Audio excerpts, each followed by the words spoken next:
Hello and good evening, everybody. Oh my god, we actually had to sit quite a while over here. 30 minutes, unbelievable. I'm sorry. We did not know. I did not know. They didn't send me a message that this story and XP did actually play like 2 hours before the normal schedule. It was a turn 13 game and it looks like the story has lost a setter and then poof, yeah, that was it.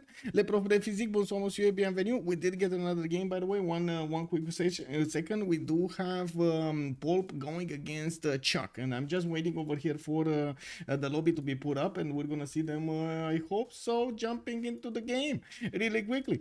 Grams to the meat. Thank you so much for the prime, sir. Good evening. Also 11 months. Oh my god, thank you, sir. I did also notice Moonstrath. Hello, sir, and welcome. I did see earlier bonsoir monsieur Rafifi, and thank you so much for letting me know what happened over there. Also Smonior, good evening, sir, and welcome. Thank you so much also for being on YouTube and on Twitch at the same time. Thank you, sir. CG, good evening, sir, and welcome. I did see Spear 2. Hello there, sir, and welcome. Thank you also so much for confirming. Historia has lost a settler earlier. Ooh, that was quite something. Old Triangle actually sniffed this out properly. Good evening, sir. You did call it out when you heard turn 13. Yeah, settler steal or something. Oh, yeah. I was actually debating with myself if I should close the stream and then start it up again after we did see, how to say, we do see them starting in the game. I still don't see them in the game. I gotta say, they're still not in the game. I know who to watch. I'm still not seeing it in the game. We're still waiting. Me? What? No. I do want to see Battle Cruiser. Also, good evening, sir, and welcome. Bonsoir, monsieur. Bienvenue.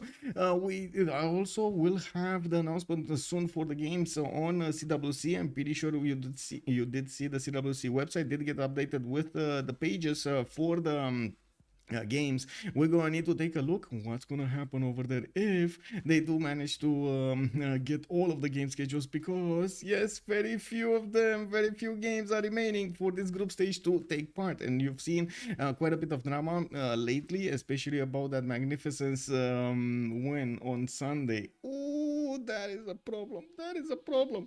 Why skip 12 plus chill bro? Good evening, sir. I didn't skip 12 plus chill bro. Also hello there, sir. Hello, sir. What did happen yesterday? I was taking a look at the game, and I did see XP and the story. Well, at least their initial announcement said they're gonna play later that evening, and I was like, okay, let's go. And I think I got the lobby link. Let me put it up over here. There we go.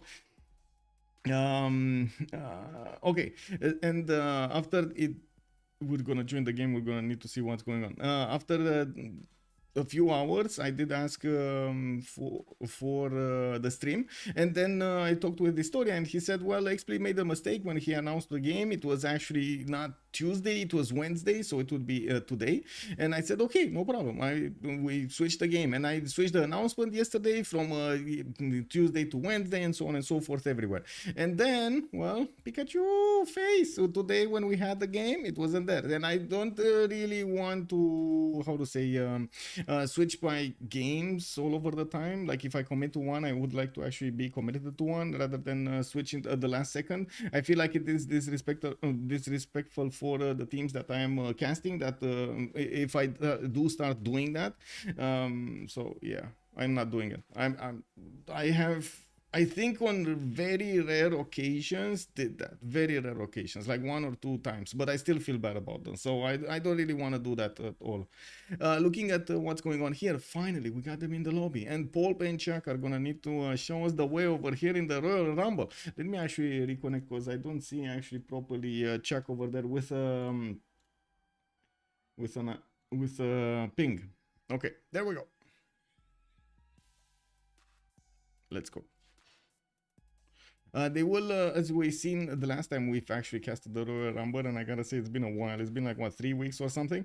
We did see them banning the civilizations in the chat. We're going to need to see what kind of civilizations they're gonna pick. I do believe it's Pangea Standard Ridges. I am also relying on chat over here to call out sins if they ever see one, but I gotta say this is gonna be quite a treasure hunt. Can you imagine? We got 2 very, very experienced players right now, ChucK and Poolp. Can you imagine actually finding out the sins for these players, they're not gonna make mistakes. They're not gonna make mistakes.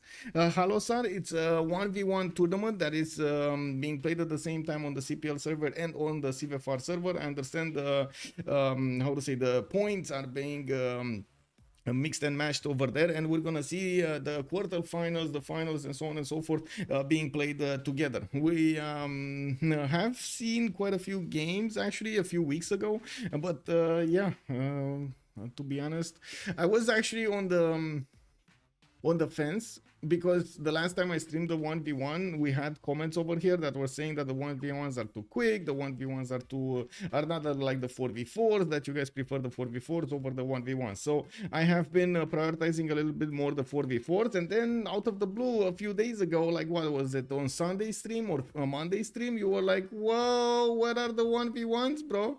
And I was like, really? I mean, I'm actually quite happy to stream the 1v1s or 2 versus 2s or 3 versus 3s or different templates for that matter, because it does show the flexibility of the game, and it does give me a lot of chances to talk about different subjects than I usually talk in the 4v4s. For example, if I only stream 4v4 top level, I'm only gonna get to talk about some sort of details, not the other ones, because the other ones are just not being done at all. They're not being even over there considered by the players at the top level. I like 4v4 and I like 1v1. It changes. Yeah, it does change. Yeah. Do what you like. We will be there. Woo! Let's go. Yes, sir. Yes, sir. Is Religious Victory on in a 1v1? I believe it is. I believe in the Royal Rumble we do have Religious Victory on. The only 1v1s that didn't have Religious Victory on were like in the CCCs, if I remember correctly. I think in the CCCs, if I remember correctly.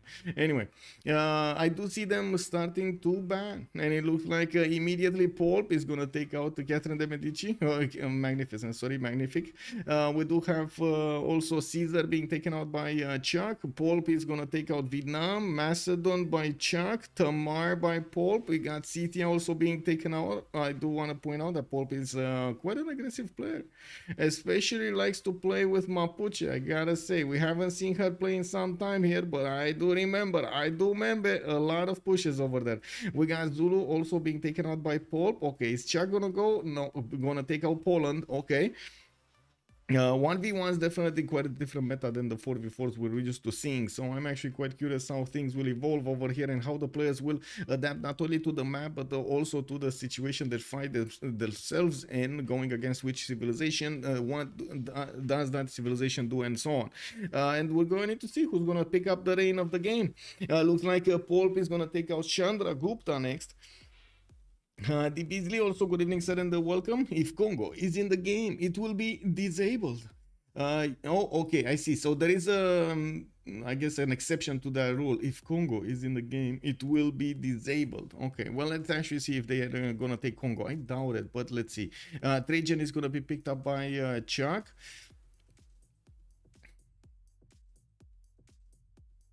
Oh, that would be funny, actually. Wait, so Congo is nullifying any kind of religious civilization, basically? That's basically like a trump card, like a wild card. Somebody picks first, and he's gonna pick a religious civilization or something, and you're gonna be like, I pick Congo. What you gonna do now?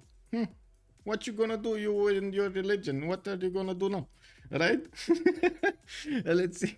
Okay, Poolp is gonna take out Nubia. Definitely makes sense with those Pitati archers, extremely strong units that can take out a lot of damage. Can put out a lot of damage at the beginning of the game.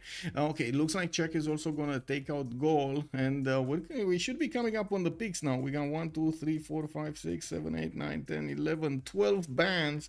We should be over, right? This is the last ban. We should be seeing the picks. 12 bans. Do you think they're gonna have 14? I don't think they have 14. Chandra will destroy Mbemba anyways.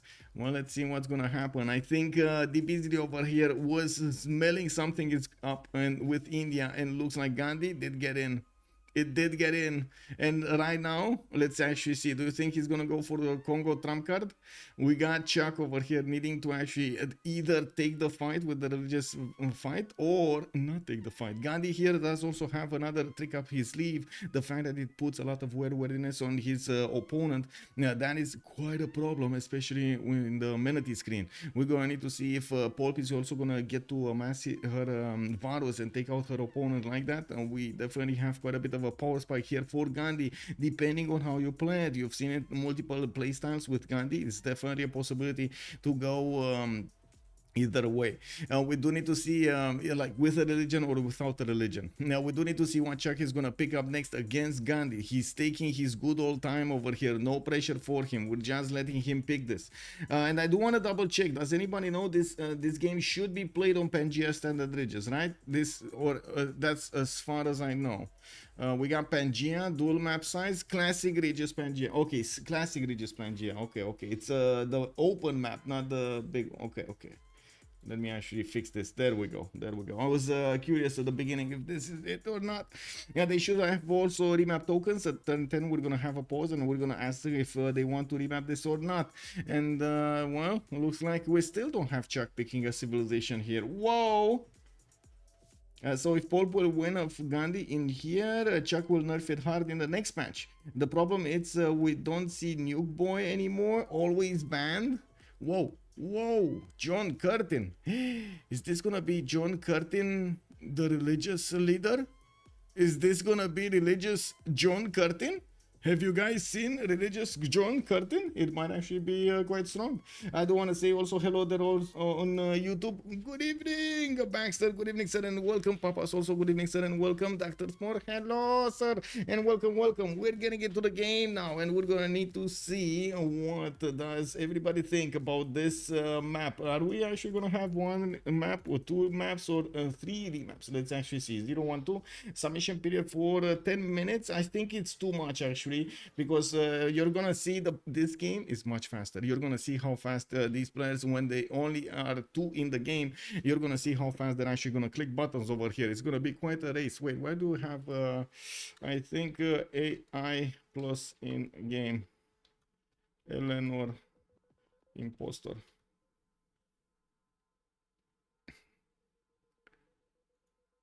Yeah, we got an AI here. Yes, it's a dual timer. Yes, it's very fast. And not only that, the players are not just gonna, wait for the last second. You're gonna see them go through this quite quickly. By the way, guys, do you like the light? Do you like the extra light in the background over there? Just switching colors.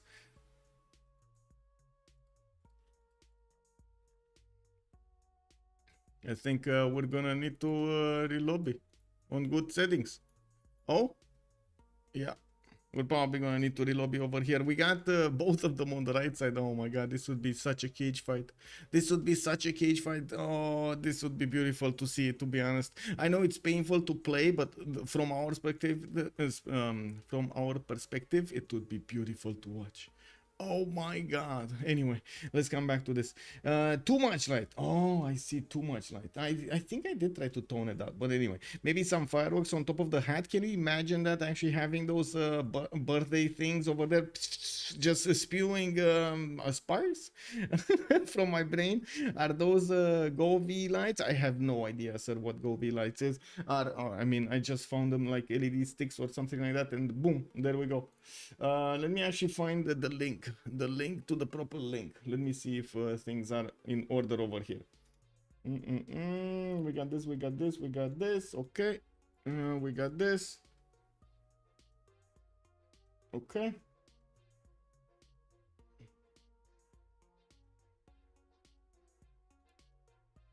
Okay, this is weird.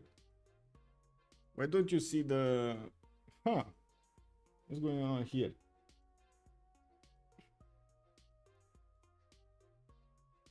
Interesting. Oh, it is. Oh my god. Okay, never mind. I see what's going on. I thought you guys are gonna see this, but you are not seeing this because for some reason the monitor... Oh, I know why. Because I changed the drivers. Got it. Okay. Let me figure out the link here. If I can figure out the link.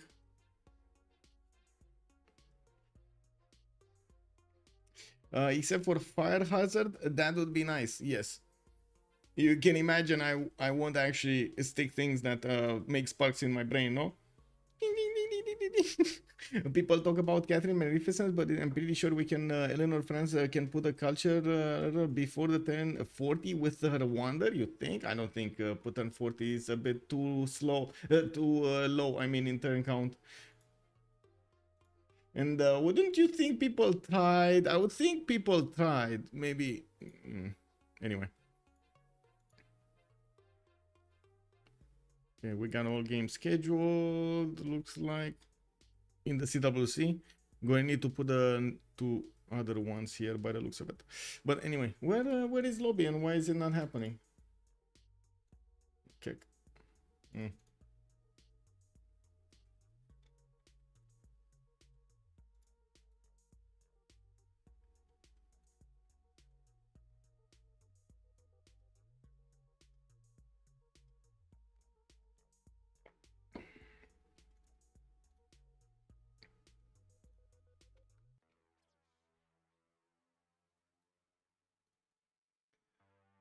Oh well, I guess we're waiting.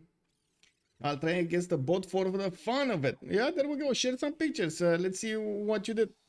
Okay, there we go. Thank you. We got the link. We got the link, boys and girls. We got the link. Clicking link and we're opening the Steam and we're going in.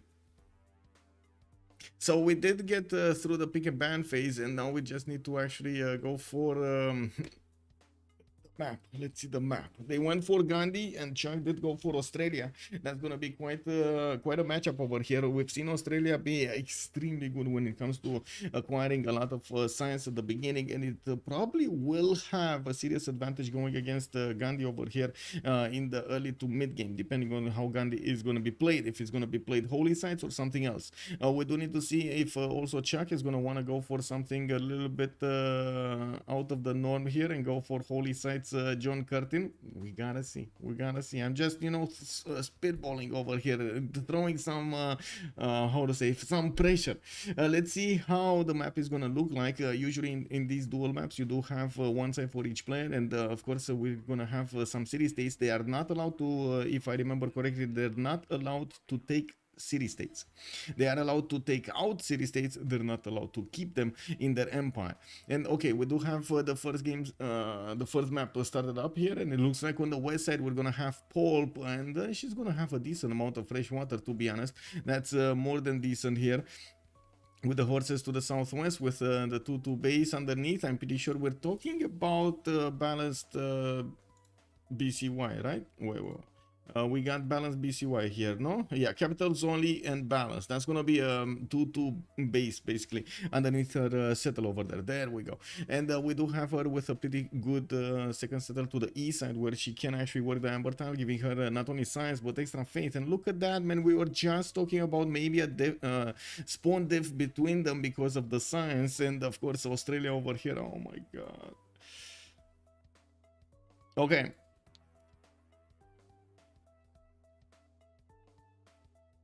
Is it a sin for ChucK to not put a campus on that horse tile? Or is it actually even a good campus? It's only a +5. Never mind, it's only a +5. Ah, only a +5. Yes, we're talking only a +5. Only a +5. I don't know how you can live with it. But anyway, I'm pretty sure he's gonna go animal husbandry. So the question is it a sin to not put a campus on this one? Because he's gonna discover horses immediately after he's gonna go animal husbandry. Is this the one thing that actually makes Australia a sin? Unknowingly? Only a +5, exactly, right? We're talking only a +5. I mean, we're just to seeing, oh my god, Australia +8, +10 campuses, you know. The horse is a very good tile, so no. Okay, not a sin. We're going forward. We got Canberra here also with quite a bit of fresh water, but again, Canberra does like to stick to the coast anyway, and we do have him with I would say bad appeal. I would really say bad appeal. This one is very good. this one is pretty good. The other ones, not so good. And I'm pretty sure he's not going to be happy settling cities on the east side. Probably in the north and in the southwest, he's going to go for one. He's going to be very happy going and trying to fight for Mount Roraima, which is going to actually find out soon enough that India is on the other side of it. And we're probably going to see them trying to get cities over here as quickly as possible. We're going to need to take a look quickly if 10-10 they're actually going to pause this. And look how 8 turns actually passed. We barely got to speak of both of their choices here, both of their spawns, and boom, we got already turn 8. And looks like Chennai has been put to the south here. A very quick settle from India. Of course, India does benefit from an extra movement point on the settlers and the builders. Extremely good at the beginning. Could help you save a turn because you can move and settle on a hill. And I do see her actually going for the third settler. Did not go for Mount Roraima immediately, even though, oh my god, she doesn't know yet. She doesn't know yet. I thought she knew, but she doesn't know. I mean, this makes sense. It's only Australia that actually knows, and he is late on his settler. You do see he's barely getting his first settler out. Next time, he did go for a builder that actually slowed him down quite a bit. Wait, he went scouting to builder, or did he buy a builder, or did he pop a builder? He did go 2 scouts here. Something is amiss. India did manage to actually... Oh, okay, there's no second scout on India. That's what's happening. But that also actually slowed down. Didn't it slow down India? Not going for Mount Roraima. Anyway, not even gonna know about Mount Roraima at the turn she actually needs to vote on this.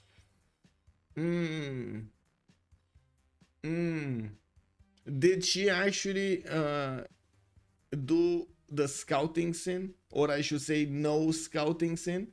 We didn't get to gamble, so I was wondering. You did. What do you mean? Can they remap a 1v1? Yes you do. I did put it up. What do you mean? I did put it up, and I still am waiting for the outcome over here. We are still waiting for Poolp to click buttons and say if she's actually gonna choose yes or no, and it is gonna be no. She's actually gonna want this map, and we got over here choose outcome. Let's go for the 0 remaps. There we go. Complete prediction. Bam bam bam. Not a sin, it's just bad luck. Havosar is pointing out. Okay, there we go. With no scouts, he's likely to miss golden.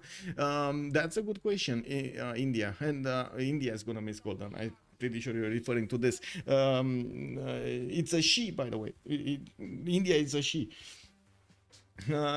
Prof de physique, yes, exactly. Poolp is she. You must choose a direction. Something is sometimes it's wrong. That is true. Like you have a few directions you need to choose. You go 1 2 3, eeny meeny miny mo, you know, grab a turtle by the toe, pam pam, or you go the other way. If you want to go, you can go the French way. It wasn't that what was it? Entente, dizemane compa. No, dizemane. I don't remember exactly, but I'm pretty sure somebody here from France should actually tell us, right? There's something like that. Okay, there we go. Let me actually take a look over here on what's going on. Let me see if I need to close the screen or not. It's all good. It's all good. I do need to click on the proper screen because for some reason I have no idea why, but anyway, it is what it is. The screen was not showing properly. Anyway, so 0 scenes right now. We do have the players choosing to play this map. We're turn 13. They're gonna start meeting each other quite soon here, and I do notice that ChucK is gonna... oh, they did meet each other in the north. Preslav over here is gonna be the meeting place. Looks like also Australia is going for that Eastern River over there. Oh, let's check the appeal. Oh, I don't know about this, man. I don't know about this.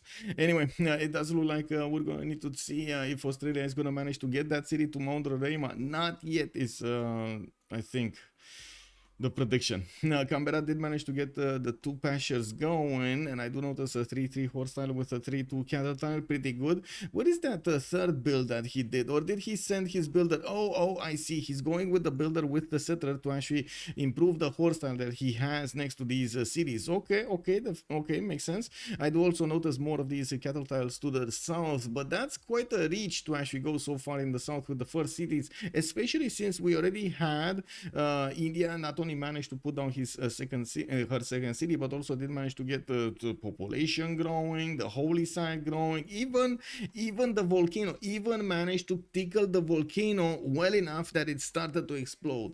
Look at the 2-3 tile here, because she didn't manage to put the fire going and chose to get a little bit more faith from these exploding volcanoes. I mean, they must be worth for something, right? I didn't quite remember if Poolp was the female player. I know. Okay, I mean, yeah, it's all good. It's all good. It's all good. It's hard to actually know, right, when you only see names on the screen. Hard to know. You must student with no sky. He's like to know. Yes, yes, yes. We didn't get to yes, yes, yes. Okay. Do I have the game in full screen or something? Because this feels really weird. Give me a second. Oh my god, I got the game in full screen. I wasn't. Oh, why not windowed? I wasn't actually sure why the game is acting up a little bit, like it's micro freezing between the switches. That's basically a dead giveaway that you have full screen on. We do see that India, after she put down her holy sites, we do see she did manage to get one of the slingers out, so she's gonna try to push the Australian warrior outside of her border. But I'm pretty sure Australia trying to get in through the north to see not only what's going on, but maybe have a chance to bring one of the settlers home here. We do have a settler from India going back settler to the west side. She did not want to take the chance of going for Mount Roraima, but now she's managing to discover the tiles here, and she knows that at the moment Australia did not send the city there. We do have Australia getting from Canberra with another settler to the southwest, and I do see Newcastle did get put down with a 2-4 horse tile. He did not need to buy that many other tiles because, well, it just culture bound them, acquired them for free. And we do have monuments also starting to get built, so he gets a little bit of extra culture, pad those science numbers. Did not actually go for that campus yet, going for sailing to improve these reef tiles so he can get some extra food from that. That's going to be quite a boost of food.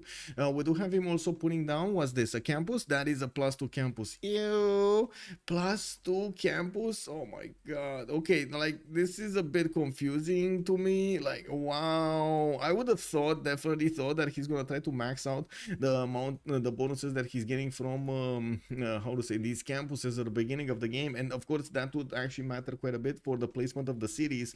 I'm pretty sure he scouted the north and the south, and I'm pretty sure he actually got to Mount Roraima, so I'm like extremely confused about this city. I would really like to know from chat over here, what do you think is ChucK planning with the city of Newcastle?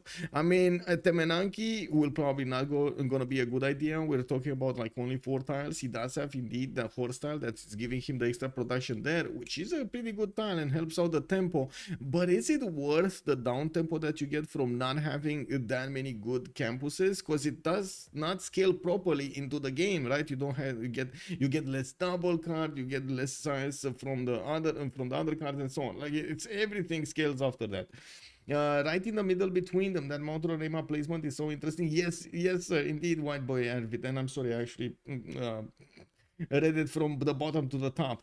Female Civ player is like a unicorn, so rare. That is indeed true. I didn't quite remember if Poolp was the female player, so yeah, no problem. If he chops jungle fast.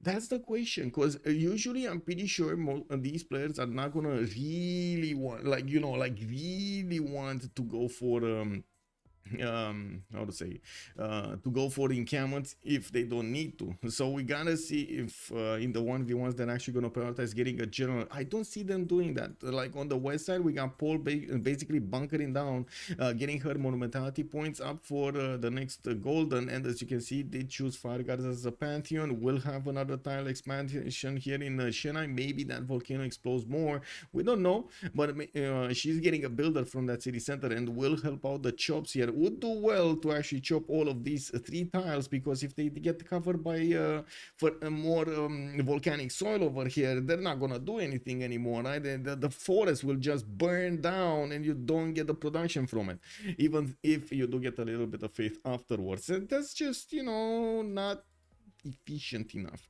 We do have Poolp, of course, going for the shrines over there. Getting that faith generation built up is quite necessary for a good monumentality.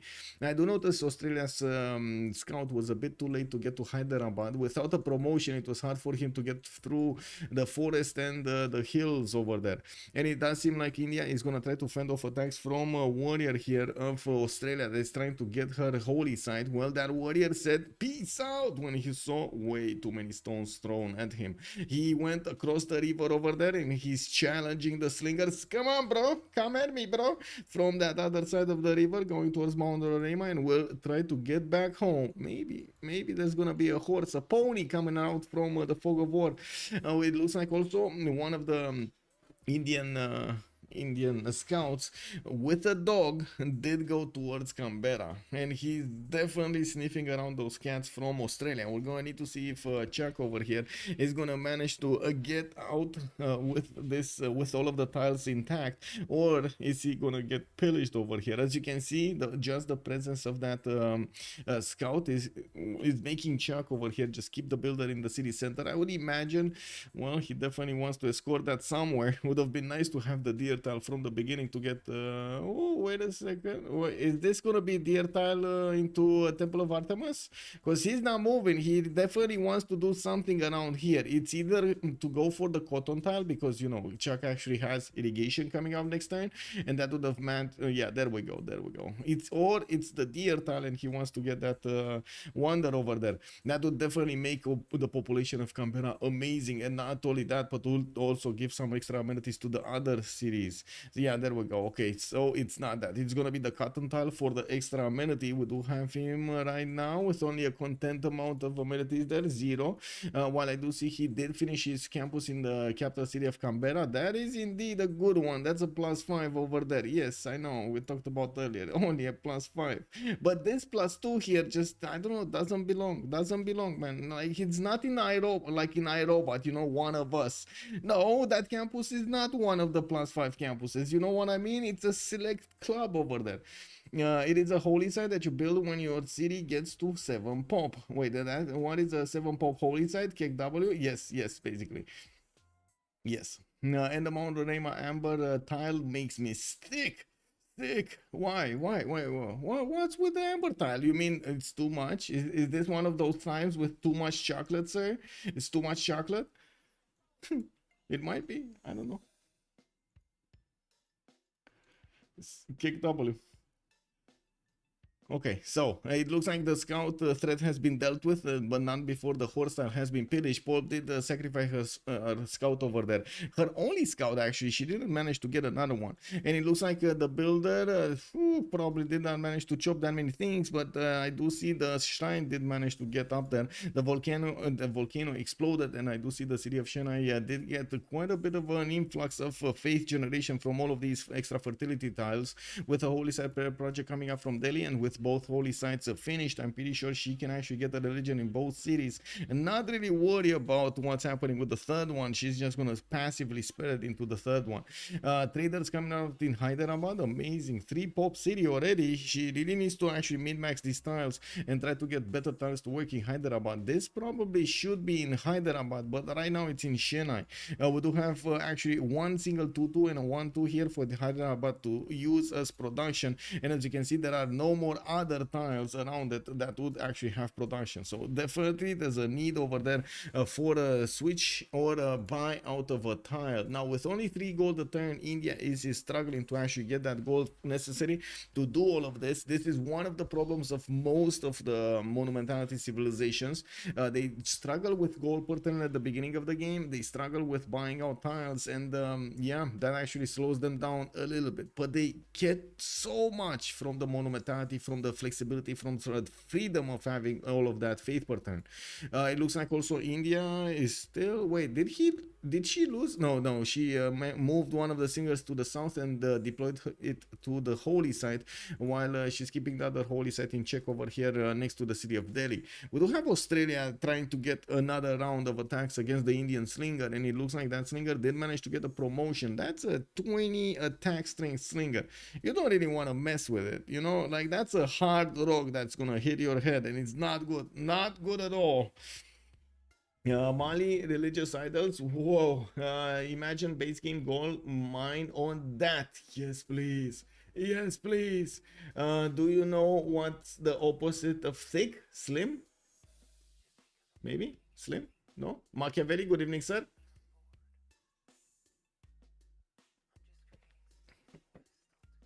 Okay, so looks like Australia's warrior is not going to have a choice other than move out from there. The prophet is probably going to need to move in and try to get that religion going. I do see they have 2 more turns until the next golden age, and I do notice that Poolp is 14 out of 19. I do want to mention something. We are 2 turns from a golden age. Wait, that's not enough points, right? That's going to be 4 points only. 4 points from now. So the only way she can get the points if she makes, oh, she's not gonna get her unique improvement, is she? Uh-oh. Whoa. Yeah, that's kind of a bummer. So that's the religion right there. 14 out of 19. Let's actually see. How do she should get 4, right? Whoa, Machiavelli. It looks like Automod said, wow, you should not speak that word, Machiavelli. I don't know. Is it that bad? Is it really? And yes, sir, we do have a 1v1s going around here. Why is it banned? It's actually a game. That is so weird. Why is this word banned? Like if I whatever. I guess I'm not gonna get into the trap. Do you see 7? Good evening, sir, and welcome. We do have India getting that stepwell. Did she manage to do it? Did she manage to do it? She got the golden. We do have Paul here with ChucK, both in a golden age, and I do notice, I do see ChucK getting his masonry and also political philosophy. The extra movement there on India's builders now showing up to the party. She did manage to get the wheat tile with a stepwell on it. Very, very good. Looks like another builder is coming out from Chennai, and yes, India is now able to use all of her banked faith in the previous era, and we do have her making 27 faith a turn for this era. I do see on the other side, ChucK did manage to get to Stonehenge in 2 turns from Canberra, getting a holy site in Launceston. So wait, this is actually holy Australia here. Clutch golden, yes indeed, last second over there. We do have Australia getting another city to the north, a 4th one, and I do see him putting down a Stonehenge, which is not only going to beef up that campus, but also going to beef up another if he's going to go for the harbor. Stonehenge is going to be in between his cities and next to a mountain. I'm pretty sure he can actually set up some theater squares around it. We do see him also choosing City Patron Gardens, which gives him 40% towards the production of the first district in a city center. We do have Hanging Gardens also getting built in the city of Newcastle. Fortunately, only going to give quite a few housing points in Newcastle, not around her cities, his cities that much. You don't need to have them like 6 tiles away, right, to give you the second bonus. I'm pretty sure he wants the growth, like the 15% growth in all cities, but the other, like the housing, is also quite useful. The plus on housing in all cities within 6 tiles. Stonehenge, well, I guess we're gonna need to see after he's actually gonna get Stonehenge here. What kind of religion is he gonna get? No. Oof. You see, yeah, he's gonna get it in both cities, right? Oh man, I remember when was this a thing actually? If you had Stonehenge and you had a holy site, if you activated in the holy site, you didn't convert the city center with Stonehenge? Was this fixed at some point? Because I remember there were people talking about this like 4 years ago. You're looking super clean, sir. Thank you so much, Sina. Welcome. Good evening. Did Australia first meet all city states? Let me actually take a look if he has any envoys in either of them. So ChucK has 2 over here. ChucK has 1 over here. So yes, and yes. Yes, he has in all of them envoys of one kind of or another. Ancestral Hall coming up in 2 turns from India, already got her 4th settler. I do see her building another one in Hyderabad. Did get the religion here. We got choral music with tithe and crusade for India. She's gonna get the culture coming out from the shrines and temples. Tithe gonna give her the gold from the cities following her religion, and she's gonna get crusade to push into ChucK there. I guess we're gonna need to see her actually try to convert over her opponent's cities. We do have Zen Meditation also choice for Australia. We're gonna get those extra amenities going. Sacred places, definitely different doctrines over here for the science, for the culture, for the gold, and the faith for each city following the religion that has a world wonder. He's gonna have two of them at least. Newcastle upon time, Newcastle that just got the Hanging Gardens finished, and Canberra with the Stonehenge. While I do see Brisbane in the north did manage to get the builder in the queues and did get the city on that freshwater river. He's gonna have to improve some of those tiles because, well, I mean, after the second pop, he's not gonna have tiles to use that. Now we do need to see also when they're actually going to get going against each other. ChucK did manage to get 21 science and 24 culture in a pen brush and voice golden age with only 6 gold a turn. You see they're actually skimming the 0 number there on the gold per turn because they want to max out as much as possible the stats, and of course try to put the pedal to the metal over here with all of the improvements. On one side, India is trying to make up for the tempo loss of the holy sites with a lot of faith per turn, and we do see 28 slowly building up, and not to mention getting to work more times in Chennai with the fire goddess and getting more cities that, guess what, could be home for more holy sites. We're going to need to see also how Pingala is going to manage to get that population to work into the science screen, because Chennai is for pop. It can actually put down a campus. It will try to put up a campus, and look at that, she has a +5 also. Australia is not that special, not that special. Well, it is a feature, not a bug, so it may not be fixed. Nice early game science. Bet. We're going for the bet. Okay, let's go for the bet, because we don't know actually in these 1v1s. They're actually quite, I would say, chaotic over here. We don't know who's gonna win at one point and with what stick. So let's go for the submission period of 15 minutes, and you do have, of course, the two choices, Poolp and the ChucK on either side of this map. There we go, Banner Cruiser. We got the bet going. Okay, let me check out YouTube also, and I do want to put it up on YouTube over there. Give me a second. It's short for real. Oh, for real. I see. I was thinking to myself, you're shouting out France, and I was thinking, okay, France, yay. You know, like. Let's see how can we got to take a look, like the big question over here. We gotta take a look what's gonna happen on YouTube. Can we get to let's see, let's do something real over here, because this is not one of the 4v4s with more audience. Yes or no? Can we get to 30 likes? Let's see if it's a possibility over here for the Royal Rumble 1v1s. ChucK versus Poolp is still getting going, and I do notice Australia did manage to pillage another mine here next to Mount Bannon, next to Chennai, while Poolp did settle another city, Madurai. Do see the Australian warrior is trying to fend off attacks and not allow the Indian builder to actually improve these tiles quickly. We do have also her managing to buy out that copper tile that's 3 tiles out to the east of Chennai. That's actually quite a problem. That is quite expensive. We did take a look. Her economy is in shambles. 7 gold a turn. That's not really an economy, but to be honest, it's more than Australia's making. So, you know, I guess it balances out, right? Neither of them are making gold. Then it's good. It's all good. Now we do have Australia managing to get 4 cities out, a 5th one moving towards the northeast. That's going to have a much better campus. We do have him also with Anshan to the southeast to give him some points over there of extra science. And I do see he's putting down an entertainment complex in the city of Launceston. Interesting choice here to go for an entertainment complex like that here. We do need to see what it is going to be used at. Is that going to be a Colosseum? I don't know. That's kind of looking like a weird Colosseum, right? Now we do have still 4 more turns to get the Canberran population to 7 pop, or he's gonna get to chop that rainforest if he has, guess what, bronze working. That I don't see any encampment down. I don't think he has bronze working.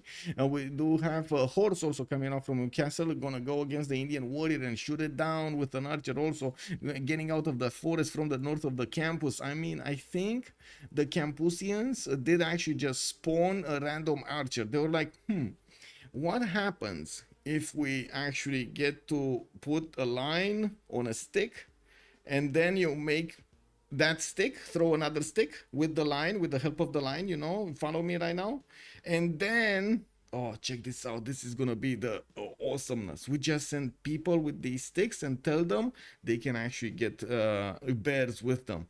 Oh, let's see what happened. Let's see what's happening. Let's see what's happening. Great experiment on Mr. Einstein. Let's send them out. Okay, let's get first the sticks, and then we get the other sticks, and then we make the sticks, and let's send them on their way. That's how archery came to be, man. Can you fold that logic? Can you fold that logic? What if he puts it on the volcanic soil? Which one? Which one? You mean the campus? And the campus? I mean, no.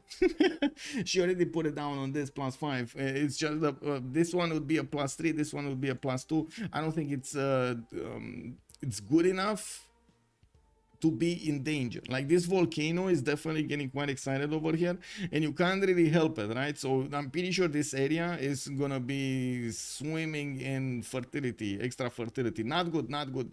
You gotta stay away. You see, she's trying to get more builders, trying to repair those mines. They get pillaged every time by the volcano, pillaged also by Australia, getting in there and taking out those gold points. Not cool. You know, we do have more settlers coming around from India. She did manage to build that ancestral hall, which not only gives her extra bonus towards the settlers production, but also a free builder whenever she's gonna settle a city. She did manage to get very close to feudalism, so we're probably gonna see her put down cities, or the next cities are gonna get some free builders with the +2 charges on them. And Sasu, bonsoir monsieur, and Mesdol is also calling out the Colosseum. Wait, are you actually calling out the Colosseum? Is he doing it? Oh my god, he's doing it, guys. He's doing it. I mean, it's still a good Colosseum in the sense that even the capital is gonna get some bonuses, but is it worth the one, maybe two cities of amenities here? Is it worth? I guess it is. Taking it away from your opponent. Yeah, do it. Do it. Oh my god, wait, who are you challenging in the Sasu? Who are you challenging? Maybe they should buy religious victories in 1v1s, because otherwise you're forced to go religion. But you can go Congo. Where you can go Congo, you know? Just nullify the ability of your opponent to get a religious victory. Bam, you know, counter. I would say it makes the game more interesting, adds more strategic question for the players. It also makes it way different than a 4v4 or a 2 versus 2 or a 3 versus 3 or any other game for that matter, even the FFAs. I mean, if he places it on the volcanic soil, it hits Newcastle. Oh, wait, no, this is the hill. You can't place it on a hill. You can only place it on a flat tile.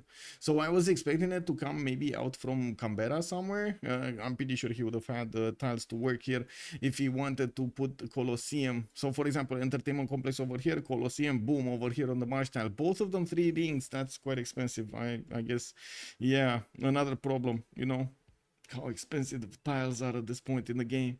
A good thing, some crabs are getting built over here, improved in Brisbane, and we're gonna see some gold generated there. We do have the arena getting built in Launceston. A trader is going up. I do see he did manage to get a commercial in Canberra, not a campus, not a harbor, a commercial, only a +3. And yes, he's gonna get a market out from that. Interesting that he didn't want to go for the era score of actually getting a harbor out, but I guess he didn't want to get another one of those districts open. We do have a wave of campuses coming up from India, and it does look like, because Australia did not want to go for Mount Roraima, India is just gonna have her way with all of the tiles over here of Mount Roraima. Gonna put a settler right next to that amber tile that was being talked about. It's actually quite, I would say, quite a hero over here in chat. The amber tile is a hero in chat, I gotta say. We got over here Mount Roraima that really needs to get some love from Australia also. It's gonna be lonely. Ahmadabad just settled, and we got the builders getting out. We do have managing to not get feudalism out in time, but it's fine. She's gonna have that 35th attempt to actually invest into these. I'd also want to say she didn't take her that much time to build up her upcoming holy sites here. And I gotta say, goal per turn is still a struggle. 28 and 23. Looks like Poolp is catching up to Australia's science, and I do see her keeping up quite nicely with the culture. Even though Australia does have more, it's quite it's in a paintbrush and voice golden age, and we will probably see more holy sites coming up from India with the shrines and soon the temples, which are gonna give her a lot of culture. That's not gonna be a problem in the next part of the game. We do have another commercial coming out from Newcastle upon Tyne. Wallow's Throne is gonna be the choice of the day for Canberra, and I do see ChucK over here, well, going for a lot more war. Okay, he's gonna be aggressive. Yeah, he's gonna be aggressive. Yields, Leighton, good evening, sir, and welcome. There we go, you got the yields up. It might be more than two if I'm planning to expand around. I thought it was flat tile cause little production. That's true. Gandhi with more cities, more production. I'm worried about ChucK. Yes, all triangle. That is true right now. It does look like Gandhi is managing to get quite a few advantages on herself. 78 production with 35 faith, and okay, 10 gold per turn, not bad.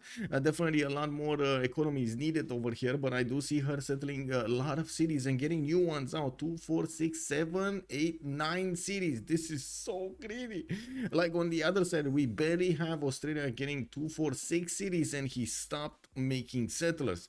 We do have him also going for the extra commercials, getting campus research projects. We do have Hypatia next, and it looks like anyone who's gonna get it is gonna get a free library, and those libraries will have an extra point of science on them. I do also notice more builders are coming around here from Australia. He should be on the feudalism timing. There we go, you see it over here. I don't really see all of the builders in every city getting out, but I guess it's fine. He knows the way, and I'm pretty sure we're gonna see them start to pop out soon. Now we got also him managing to get Hypatia in the city of Canberra, gonna get a free library there, and gonna actually get a lot more science than Poolp. He probably did get to the double campus soon. Didn't he get to that card? No, not yet. Actually, that's his science. Whoa, 41 science and 40 culture. Probably one of the campuses over there did manage to finish or something. No. That's just Hypatia. That's a lot of science. That is a lot of science. Anyway, Poolp is 31 science and 24 culture. Still needs to catch up quite a bit in both counts of stats. And I do notice the builders are going to take the next center stage. We do have also building up some libraries. Unfortunately, it doesn't have very good campuses all over the place. Has this +5, but that's about it. This is going to be a +1 here in Hyderabad. I do see a +3 in the making here next to the mountain. That's going to be 1, 2, and a 3. Yeah, in the making, but again next to the mountain. And this one is beautiful. We got a +5 here in Trivandrum, which is going to require quite a bit of production and maybe some chops to get going. She did prioritize to get the sill tiles for the extra amenities, and yes, there is another settler being moved towards the north of Ahmedabad. It's taking advantage of Australia's actually slow beginnings over here. It does seem like ChucK is taking quite a bit of time to settle everything he wants and also get exactly what he wants. The sacrifice of building Colosseum, basically a defensive measure against India's ability to actually put a lot of pressure on the war weariness, on Australia's ability to keep his people happy. We do have Bingala establishing in the city of Newcastle. I do want to mention that Poolp on the other side did already have Bingala established in Chennai, and is still lower in science. Oh, I think actually ChucK did manage to get that extra science from the projects there. That's why it did pop out to 41 instead of 31. We do have him right now settling down back to normal levels. Well, I was expecting him to. I was thinking, like, where is that 41 science coming from? But, you know, brushed it off. I wanted to get to the next subject then. They are always at war. Yeah, basically. Also, how does John Curtin abilities work in this mode? They don't work, basically. Yeah, they don't work. If he liberates a city, he gets a plus 50% production, but you can't really use that. Because in this mode, like in this 1v1, you cannot keep cities, so you can't really liberate. You know what I mean? It is what it is. Okay, so it looks like Taruga has been taken by the Indian Empire. We do have Poolp managing to get that money in there. I'm gonna keep for herself one of these science city states. In the south, it does seem like Anshan is still a friend with Australia. It looks like also Taruga is being quite annoying over here. He's not really, I guess, to his former friends, it didn't click. with the Australian nation here. Definitely Poolp's nation was a lot more forthcoming with Taruga by the looks of it. We do need to see if these warriors are actually gonna do anything. They can chip away the walls, but with a horse there and with an archer inside of the city, it doesn't really seem like there's gonna be enough damage done. And also you can't really put that city under siege unless you get a unit in the water, which to be honest I think it's a bit too far for Taruga's ability to get it going. I mean, they just don't know how to swim. They don't know how to swim, you know. Project Cisco, hello there, sir. Ding dong, hello there, sir. The original was Russia level broken and could have made the war declaration a very stupid thing in 4v4. Yes, actually, oh my god, I don't have it as a stream, but I did have it way, I mean, I did play it way before. When Australia was introduced, the first game we had was me, Rome, next to Australia, and some other neighbors around me. But it was me, Rome versus Australia over there, and that was back before like legions were reigning supreme on everything. Right, this was like 2018 stuff or something, whenever Australia came out, and we wanted to try out Australia, we wanted to try out Cree, we wanted to try out all of the civilizations that were put into the game, like how are the scouts worth, like is it worth to spam at the beginning, and so on. Anyway, many questions, and I ended up with testing how much does it matter for Australia to have that extra production. So I declared war once, it was fine. I declared war, at some point we managed to peace out, and then I declared war again. And so, man, oh my god, if somebody has actually a replay from that, oh my god, it was like insane. Nobody could catch up to Australia anymore, and this was back before we didn't have BBG, so most of the civilizations were quite strong. Like you had some really big unicorns in the game. Has he found Galapagos? Why hasn't he settled it yet? I don't think he cares about Galapagos because there's only one single tile that he can use from Galapagos, and I guess the other bonus that you could use from Galapagos is just the era score. If he's not really worried about era score, I don't think he needs to settle that. I do notice Poolp did manage to again go higher in science than ChucK. We do have her on 46 and 30 culture. Definitely not what we're expecting, right? With choral music over here to get so low culture. It looks like she did not go for the temples yet. Now she's gonna go for recorded history. We do have campus research projects also coming around here. We might see her going for the faith scientist, or I should say the campus scientist. Yes, you know what I mean. Yeah, the holy site scientist, I mean. Now we're gonna chop here in Delhi. That means she actually is gonna manage to. Whoa, did she get bronze working? I'm impressed. We do have a few more builders coming out from the other cities, and I gotta say she is actually hard building them, not buying them with faith. Not a lot of faith generation, only 49. I wouldn't really say it's amazing, but it looks like it is exactly what she needs for the job at hand. That's managed to get 92 production alongside all of those 49 faith of points, and of course the science is clear over here. 51 over ChucK's 39. In 3 turns, or even next turn, Australia might actually, no, it's in 3 turns here, 2 turns, Australia is going to get in Launceston the Colosseum, which is going to give him a big influx of amenities in his cities, which is going to matter so much to his outputs. These cities are going to get a boost first +8 if they do manage to get to the +3 happiness level and also +16 if he does manage to get to +6. So you can imagine it's very important for him to get as many amenities. These are not big maps. These are maps with a very limited amount of amenities. You're lucky to get your people to ecstatic level. So of course having Colosseum is quite an advantage. It's also quite a sacrifice. As you can see, it did slow him down quite a bit versus India, which is usually a high tempo civilization here. So we're going to need to see if Australia just can keep up. That's I think at this point it's Gandhi that took control of the tempo of the game. Is this correct, chat? Is this correct? And also I have to ask, is this a sin, letting Gandhi with Australia take control of the game? Gandhi has choral music, crusade, and tithe. Yes, indeed, sir. Yes. This is the vision of ChucK. Who is it? McCallion. Good evening, sir. Yeah, this is the vision of ChucK on the right side. And we do have Poolp with the vision from the west side. So she does manage to see most of the land here. She's just missing a few land tiles to the east side, but it's fine. She has vision of most of the cities here and can see what Australia is building. While on the west side, it looks like ChucK did also manage to discover the lands of India, and he will be immediately aware of what is going on over here if he takes a look at it. And with much pleasure, sir. Also, Zen meditation. Yes, indeed, he has two cities out of range of the Colosseum. Yes, this is certainly not the ideal location for a Colosseum, and I gotta say, I'm actually looking forward to ask ChucK why did he build it here instead of going at somewhere else. Was it just a timing problem? Like, was it something else? Was it actually he just wanted to take it in his empire and he didn't really care about min-maxing his city centers happiness and so on?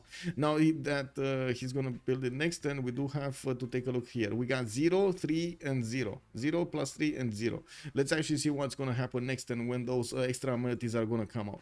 We do have Australia also pushing Taruga. If he's not gonna get it, nobody's gonna get it. You got Taruga there with Amani just shivering in the corner. We're gonna need to see if these horses are gonna be kind enough to let Amani out of there.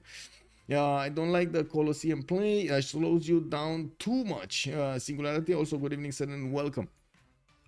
We got more commercials coming out from Australia. He did manage to get 30 gold a turn, and he's padding those science numbers. You can see how much it matters that Colosseum got finished here. Jumped up quite a bit in both science and culture. +6, +3, +3. Definitely. So 8% here, 8% here, and boom, 16% Launceston. This is very valuable. Now, the city of Newcastle upon Tyne, not going to get the extra amenities. Brisbane, not going to get them. Perth, not going to get them. Still, it is important to have it in the cities you have them. Looking on the other side, we do have a few more wonders being placed down here by India. She's gonna go for Apadana from the city of Delhi. I do see Oracle from Chennai and Hyderabad is gonna get her a great library. She did manage to get Zhang Heng as a scientist, and I do see the next one is the healing one, Abu Al Qasim Al-Zahravi. We didn't have did we? No, we didn't. No, there was no. Oh, Australia did manage to pick up a good merchant. He got one for an extra trade route. That's actually quite big. And we got those trade routes actually starting to help him out quite a bit, but still he's lower in production than Poolp. 121 versus 107, and you gotta take into account the 57 faith that Poolp is making alongside all of that 121 production. We got also a few more population points here in the cities of the southeast of Australia. He's gonna need to start put down more districts here. I'm actually quite curious if he's going to go for a theater square or campus, because I would say right now he definitely needs a lot of campuses. But the placement for this is pretty good for a theater square, right? +4 over here. ChucK +2 over here. Yeah, there are a few places. We do have him getting a few more of these builders to help him chop, and he's relieving the tiles of all of the forest on them. We do have also him chopping more builders so he can get more chops and so on and so forth. Holy Site from Hyderabad, finally she did manage to get the amber tile improved, and I do see a few horses are meeting each other on the battlefield here. 55 science here from ChucK, 48 from Poolp. ChucK got back on the horse. We got also him with 99 production, definitely needs a lot more, and will need to get to his golden. No, he got it a long time ago. Poolp also did manage to get it. I'm actually very surprised that she's building so many wonders so quickly. Unbelievable. So many wonders so quickly. Like, we got in a single era 4 wonders. Is this gonna be a tryout for a culture victory? Is this, am I speaking in sins right now? Is it a sin? Culture victory against Australia? I mean, this must not be real. There must be something we're missing over here, right? All of these wonders. What does everybody think? Because usually what players do is try to get wonders, like specifically target wonders that mix their bonuses really well with their plans for the empires, right? So you see ChucK getting Hanging Gardens because he wants the growth. You see him getting Colosseum because he wants the extra amenities and so on. When you start building them just for the sake of building them from each city, like Apadana over here in Delhi, we got Oracle in Chennai, we got Panna in Temenangi. Temenangi is getting a Panna. We do have Hyderabad getting a great library. This usually is meaning you want to push a little bit the tourism. You want to go for more score, for example, in FFA. Or you're gonna want to go for a culture victory, right? All of these wonders do give you quite a bit of tourism, and it's adding up at the beginning. Otherwise, okay, let's take a look at the points here. We got Shenai that will definitely get the Bingala double. We'll also get Oracle plus 2 points. So she's going to manage to get quite a few advantages when it comes to making more faith and getting more campus people, right? He's going to get the scientists. She's going to get the scientists. More points for the scientists. 4.6 right now on India. Australia is only on 3.4. In the capital, going to have space for more of these books. And I got to say, Padana is usually used not only for the books, but also for later on relics and or music slots, because those are the ones that give you the most bonuses out of per slot basically. She's gonna get also +1 envoy when she builds the wonder, and then well gonna get more. That's gonna be envoy heaven here. Is this so she finished Apadana? Is this the strategy that we're looking for? The Apadana is weird. Is this actually the strategy that we're looking for? Because it's +1 envoy when you build a wonder, right? Including Apadana in this city. But it's only that city. It's only that city, right? She only gets it here. So these ones are not going to give her the extra envoy. Kick. Library and Oracle are just great wonders to have, period. Apadana is throwing me off. Yes. And Etemenanki. Do you think Etemenanki right here is valuable? It has like 2 tiles, maybe 3 tiles worked. And that's a lot of production. Don't get me wrong. That's a lot of production. That could have been a holy site with more faith. That holy site could have added more points towards buying out units later on in the game, and also like anything else you wanted for tourism, right? So it's only for tourism, or at least that's what also chat is starting to believe. Am I influencing chat? I would believe I'm not influencing chat that much. I believe we're having a conversation over here, trying to break down what's going on and as much as possible get to the truth. We do have Australia also starting to take Taruga down. I do see that city state again is not going to be put under siege. Did he lose a horse here? Because I'm pretty sure there were like 3 horses. But anyway, it looks like the city did get a boat inside, and it's quite tough to go against. And Sansu giving me the what? What? Why are you shoving copper butt in my face? Come on. Come on, let's be real about this. It would make more sense if they weren't wonder religion with sacred places. Yeah. I don't think it make like I was thinking maybe this is a counter to not let Australia get too many wonders, because you know he does have the sacred places belief. But I like stop myself from saying it initially, but I'm still said it now.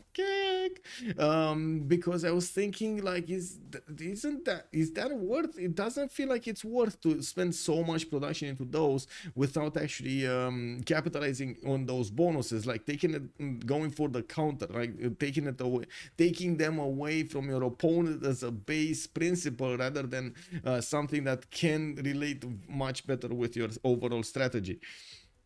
Yeah, what are the player stats? We do have right now ChucK 66-63, Poolp is 58-67, and by the looks of it, we do have the new era, which of course both of them did manage to get the golden age. We established this earlier, and I do see finally a shrine is being made in Locheston. He did manage to spread his religion everywhere. You know, the Crabism religion versus Poulpism did get spread. Yeah. More campuses coming out from Hobart. And I did notice Poolp is starting to put down quite a few of these theater squares. Quite a few of them. Like already we got 2 of them coming out. I'm pretty sure in Pana she's thinking about one of those anyway. Okay, so I'm gonna vote B here because, you know, this is the way. And we're gonna have a quick minute of a pause here. Apadana can only mean they're going for culture victory. Yeah, I think so. I would think so. Okay.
Oh, Poolp crashed. Oh, oh. Uh-oh. Well, that's unfortunate. Let me actually get back to this. Just managed to get back from toilet and got myself a juice and it crashed. No, no, no, no, no. Oh no. And that reminds me, I am actually in depth with a video for CS2 for City Skylines 2 because you know, I remember a few weeks ago Cisco challenged me to you know, get a competition going for making a city. Well, I gotta say I actually did take time and made a city. And when push came to shove and Cisco needed to show the city, there's no city. And I'm still waiting for the city. I mean, you know, we talked about this project, Cisco. Come on. Like, I'm still waiting. Like, what is going on here? I mean, if he wants to go for a culture victory, I build Petra, I build Wonder with Eleanor in thinking, with quickly with that, and it's the theater square I had to build, but only one Wonder by City and rush the chateau. I'm going to chop you up. Oh, I mean, you can chop me up as much as you want, but that's still not gonna build your city, man. Like, what do you want me to do? Build me building your city? You know, not cool, not cool. Anyway, I was thinking I should get some sort of a YouTube video out about it, and I'm thinking how to do it. So give me need a few days to churn it out. If Cisco is not actually producing any one of those cities, there, I don't know what to do. You know, it is what it is. You're building, okay. At least that we got a confirmation, boys. We got a confirmation stream. We got Cisco over here building. Oh my god, I double loaded. Oh, is this gonna be our future, boys? Loading into every one of the turns? I think so. Well, I guess it is what it is. Um, you know what? Maybe it's for the better. Because to be honest, I really wanted to get this full screen out of here anyway. So maybe it's for the better. Let me actually close the... Oh my god, I actually need to start task manager this. Where is the task manager and why am I not seeing it? Hello? Oh, really? Really? Oh my god. Task manager is underneath the freaking screen. Oh my god, Windows, man. What is it? This, okay. This, and I click on, what is it?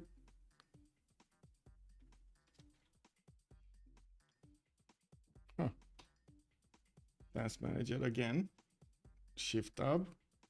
And where is the task manager? There's no task manager in shift tab. Oh my god, anywhere.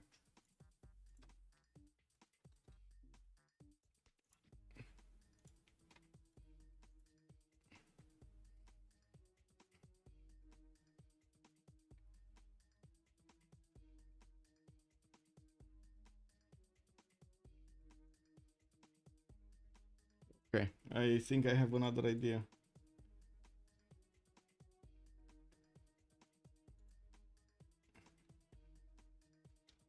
No, I can't. Don't tell me I need to actually reset. I don't want to reset. Okay, there we go. Steam. I'm forcing Steam out of here. It's not working. It's still keeping this lol screen. I built this CS2 state is better. It's not really. I wouldn't really say. I mean, it's working a little bit better, but not really much better. Man. Okay, I have one more try. Okay, there we go. I fixed it somewhat, and let's see if it fixes bad. Yes, I did fix it. I fixed it. I fixed it. Uh,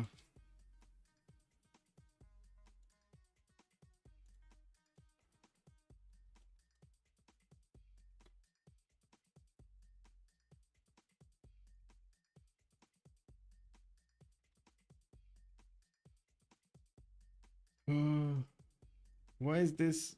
Oh, there we go. I found it in task. Finally, got it. I don't know how it actually stood open.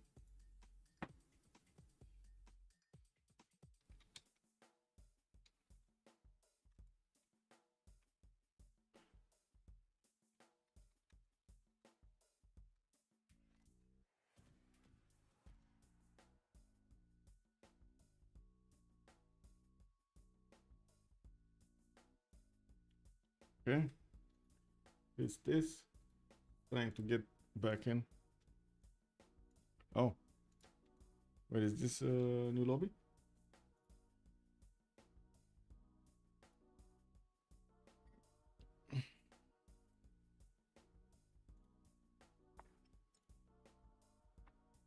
Ah. The sound of troubleshooting. Oh, I need to do something very important, by the way. This is the most important thing that I'm gonna do today. Actually, take this off from full screen. What is it? Graphics, full screen, borderless window. Thank God! Oh, there we go. Let's click. Oh, new lobby. It's a new lobby. Okay.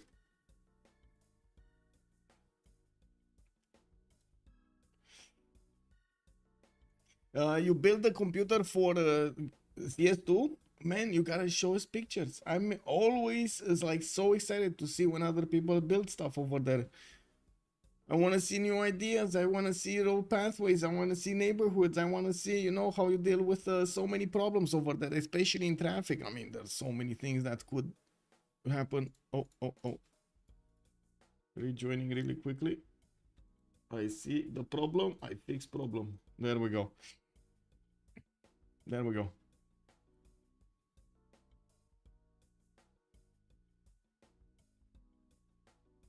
Might be double loading again.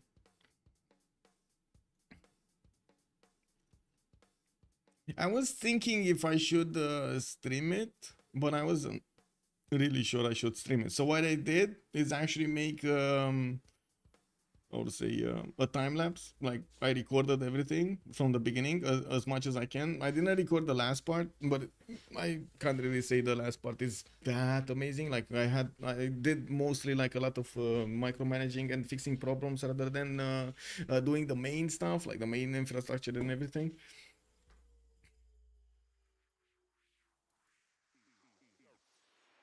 And I guess there could be a view along possibility.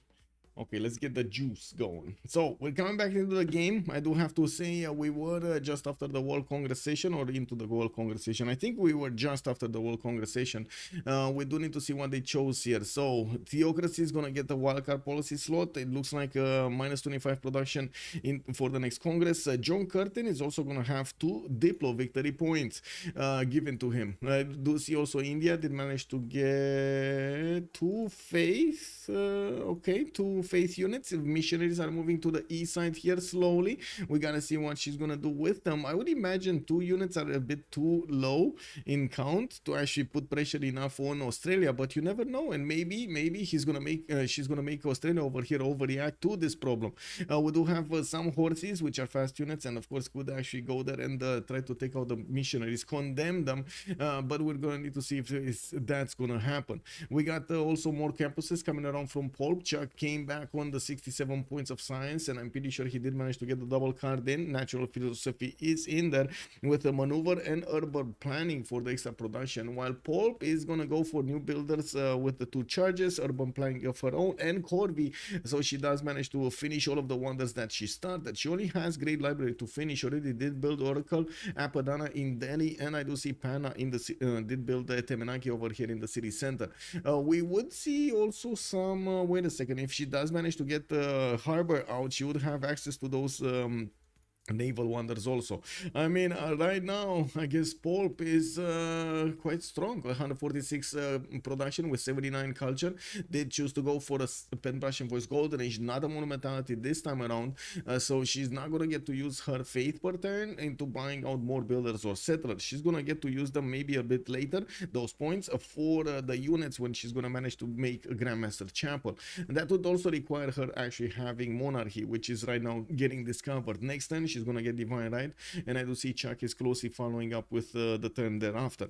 We got also Outback starting to come around from Australia. He's gonna get to place quite a few amazing tiles between him between his pastures, and as you can see we got a lot of food potential here, not to mention a lot of production potential from all of this territory. Gonna chop it out and gonna place all of those tiles with Outbacks. We got also more campuses coming around from him in Brisbane. He did manage to to get only a +2 here. Could have had this one, which should have been a +3. No, he built a mine next to it, so it didn't have the +3 anymore. It was only a +2. Got it. That's a bit unfortunate. We do have the commercial also getting some adjacency points from that also. Coleus is a great merchant. He's gonna get the opportunity to go for Marco Polo. He's the only one in the game that is actually making these merchant points with 6.9 per turn. I'm pretty sure he's just gonna passively get this one, or maybe gonna get a project if he wants to get it faster. Those trade routes are so juicy, so juicy. I cannot stress this enough. We got India maybe sending those missionaries towards Brisbane. I do notice there is an Australian horse trying to see the vision here. Now we do have Preslav, ChucK's city state, by the way, so Preslav is giving vision to ChucK to see what's going on here. Okay, I do see pyramids also got put down here in the city of Panna. Only a random tile over there to the southeast, and that's it. Put down pyramids for an extra builder church and a free builder. That's a lot of bonuses. How is the Chinese team on the tournament doing? Didn't see a single game. Wait a second. I think you can check. I mean, I'm pretty sure you can check on the Civ6 worldcup.com website. But if you want to check, I can check for you. Give me a second here. We do have ZYDX right now with 1 win and 3 losses in the 4th weeks that finished. So they do have 2 more games, unfortunately, for them to take a look at this. While COC has 3 wins and 1 loss, we're going to need to see, of course, what's going to happen in the next weekend. With Ulysse going against COC this weekend. That might be a problem. That might be a problem for their points over there. We do have also quite a bit of a fire group also in Group A, or I should say fire group. It's an interesting group, very interesting group. We got Holiday Highlands leading the pack with 4 wins and 0 losses. Frederitos de la Vega 2 wins and 2 losses. We do have Civ Ukraine 1 win 3 losses, and then Little Company 1 win 3 losses. So I'm pretty sure it's anyone's game right now for the second slot over there of Group A. It's gonna be quite something to see what's gonna happen in the next few weeks. Hey, we're getting to 20 likes right now on YouTube. We might get to 30. Thank you so much, guys. Let's go. Okay, so we got an industrial zone coming up from Locheston here, and yes, I do notice he's getting some knights out. We do have him sending those knights towards Taruga, so he deals with the threat. While Taruga did build a crossbow here, it looks like the Australian horses could not punch through its defense. We do have in Preslav also about India about to convert that city center. I do notice in the religion we didn't get the 4th choice here. We got still Tithe giving her quite a bit of gold here on 37 points right now. Campus is also going to give her the extra science she needs, and she did manage to pack that culture from the Penbrush voice.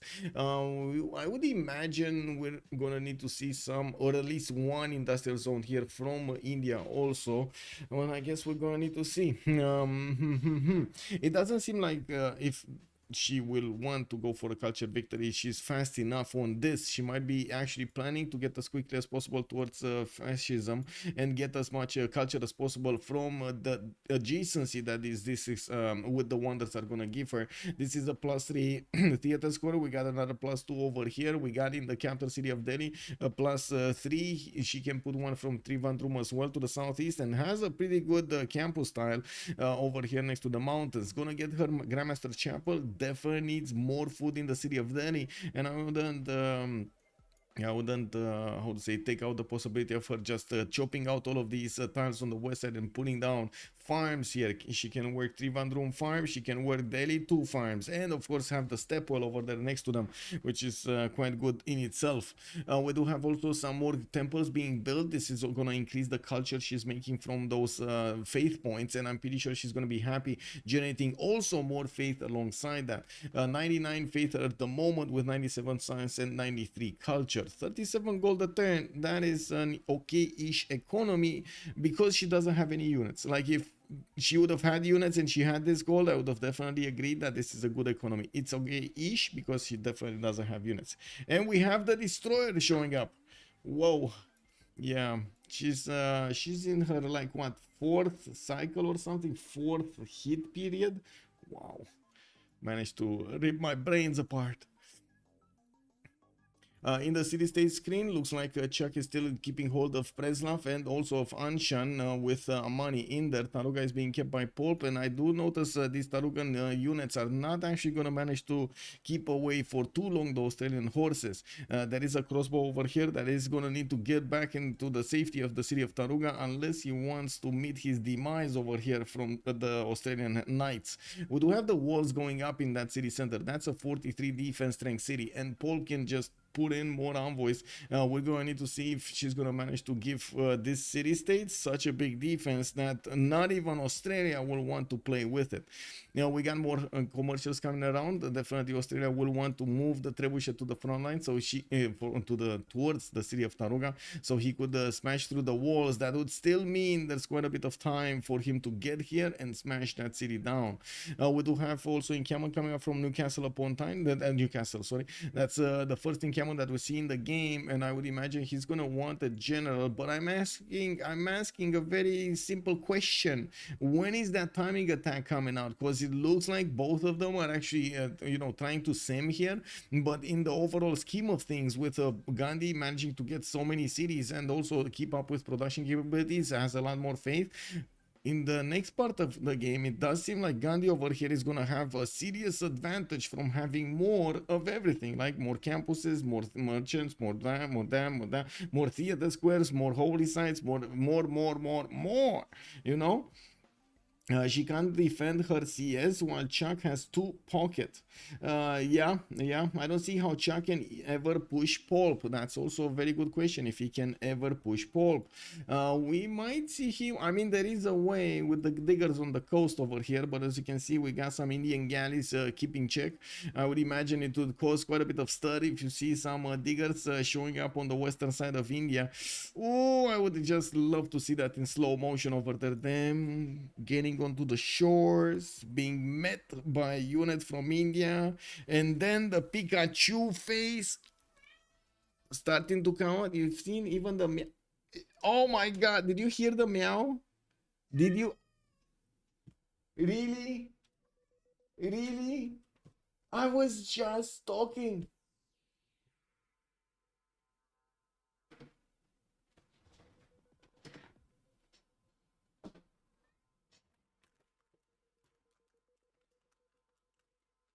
Yes, she actually did that.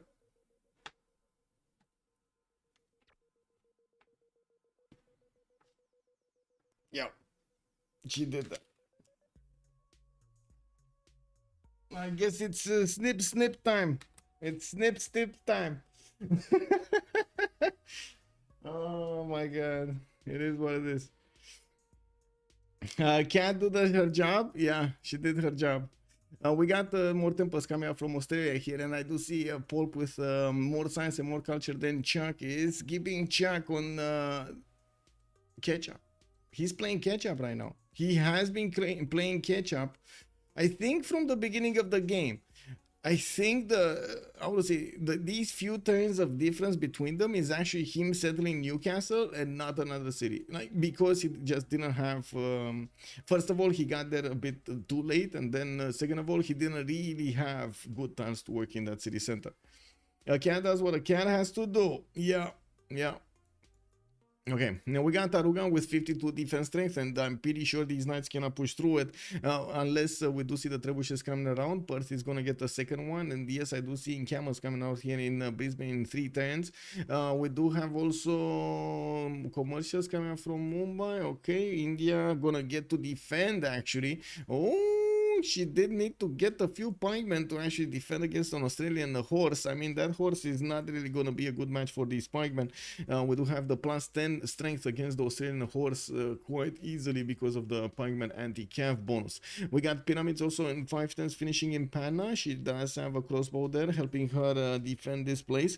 Words of Religion card has been plugged in, and she's getting a plus 4 damage dealing from that. I do notice she did not manage to actually convert Preslav, but she's sending one of these missionaries on the west side to see what's going on here, maybe even convert the city of Taruga or something, and then, well, I guess that is plus 3 gold, right? If she does manage to actually get Preslav, that is plus 3 gold for her. Whoa, pyramids got taken away. Locheston did manage to chop them out, and it looks like it left India speechless. There is no more pyramids over here. We got a circle of shame. And I gotta say, chat, did you see any sin happening here? Did you see any Civ sin happening in this game? Except the cat that almost, you know, did something to the computer over there. Yeah, he has been fighting the CS for like 25 turns. Yeah, yeah.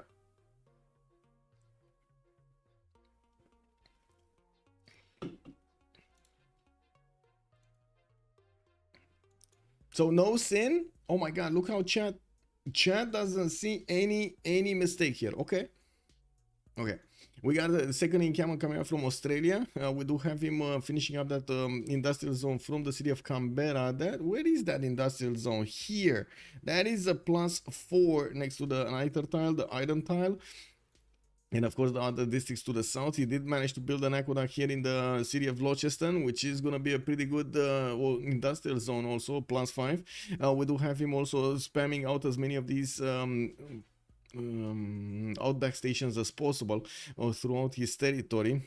He gets the bonus from these pastures also, right? Hey, what's going on? Păi, alo, ce ne facem aici?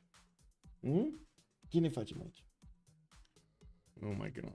Yes, you see, this is the culprit. Yes, Madame Destroyer? Madame Destroyer, yes?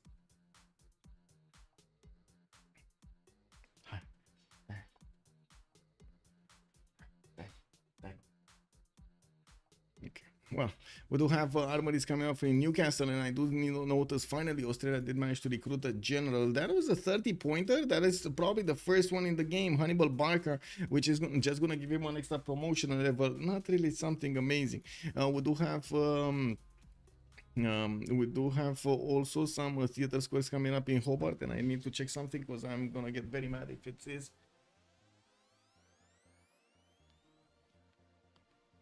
No, it's fine. It's fine. Okay. Well. Okay, we do have to see. Okay, India did make a wall of units, did take care of that horse over there, and I do see she's also putting down some aqueducts in weird places, though. I guess, well, I guess she does need some extra housing in there, but yeah, that's gonna take a hill tile. We got Madurai getting a library there, and I'm pretty sure the science is gonna go much higher in the next part of the game, with Poolp managing to finish up most of the campuses in her cities and also starting to get all of those libraries. Since she does have more cities to play with, like that's what, 9 cities, 2, 4, 6, 8, 9 cities right now at the moment, but versus the 6 of Australia, you can imagine more campuses will equal more science.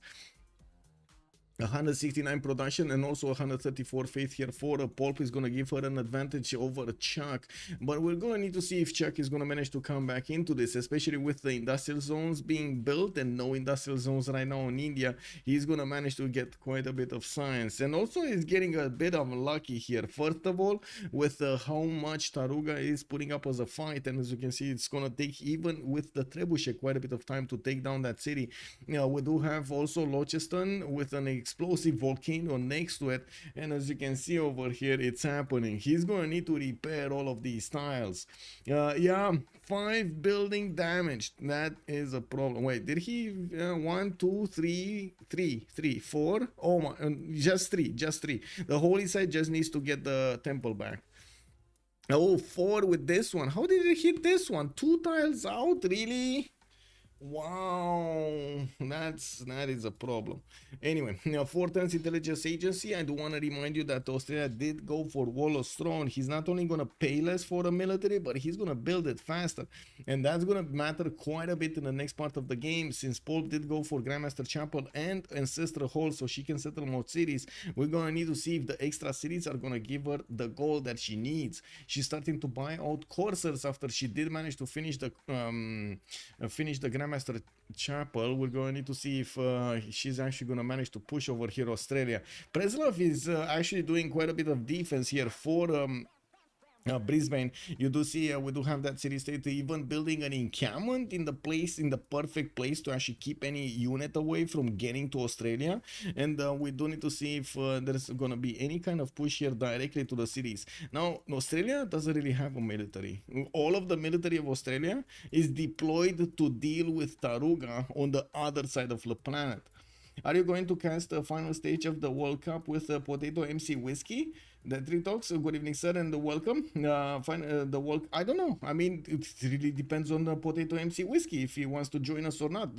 We've been keeping him in the loop, as in we've been telling him like, look, this is it. We got a competition going. If you want to join, if you don't want to join, like it would be awesome to have you here, and so on and so forth. I'm pretty sure everybody, or I'm pretty sure he knows that he's more than welcome in the multiplayer community, like anywhere.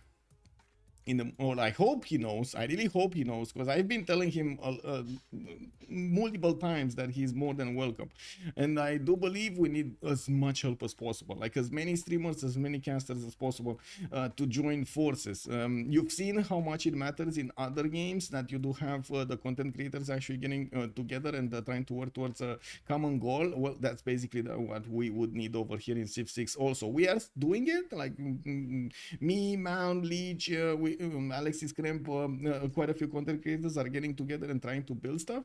But yeah, we need everybody, all streamers on deck basically.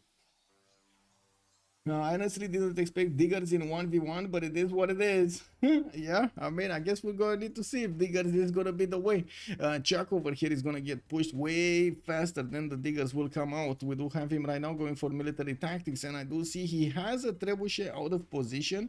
He has poked the bear. He was the first one that actually sent troops to India, and India was like, oh, you do this to me, no problem. Just wait a bit. We do this to you. And we got some pikemen coming around here and moving towards the front line, while we do need to see if ChucK is going to manage to get his units out. He's not putting a single unit in production, and I'm pretty sure he doesn't have the funds to buy them out. But he's building them quite quickly. He does have very good production. Like, remember, ChucK is on 177 production, but with less cities, 6 cities, while Poolp is on 9 cities, and we do have her on the same amount, even less production, 175 instead of 177. So one city of ChucK is much more productive than one city of Poolp. Now, we do need to see also if the phase generation is going to allow Poolp to keep on buying these units. They're not very expensive at this point, and looking at her government, she's playing in theocracy, so she's getting a discount, a 15% discount on purchases with faith. World of religion, veterancy, Republican legacy, of course, for the extra amenities over there, scripture for the extra faith, and natural philosophy for the extra boosts of science. I'm gonna get more campuses here, theater square festivals for the extra culture. We do have also Australia trying to get back his territory as quickly as possible. While I do notice he's starting to put many times in the build queues, he's still desperately trying with his general and 2 trebuchets to take out Taruga. Taruga is just refusing its demise. Ozzy might be in trouble. Yeah, I think he's actually getting lucky with the land he has, because again, it's like one tile chokes everywhere. It's not, I would say it's not impossible to hold them, but right now he would still need the bodies to put in the front line, like the bodies to put in those choke points. So we're gonna need to see how he's gonna make those bodies go there. What about Civ7 in the development? Are you going to build pro scene around that? That's a good question, and I think it's I think it's more depending on Civ7 than it is depending on me. If Civ7 is gonna be able to support a working multiplayer scene and will have actually just a bit better than this infrastructure that we have right now, like the networking code and so on, just a bit better. It doesn't need to be perfect. I don't think anybody's looking for perfect, but just a bit better, from the get-go, from the beginning. It's certainly possible. I would gladly do it. I mean, it is what it is, right? We're going all in into this.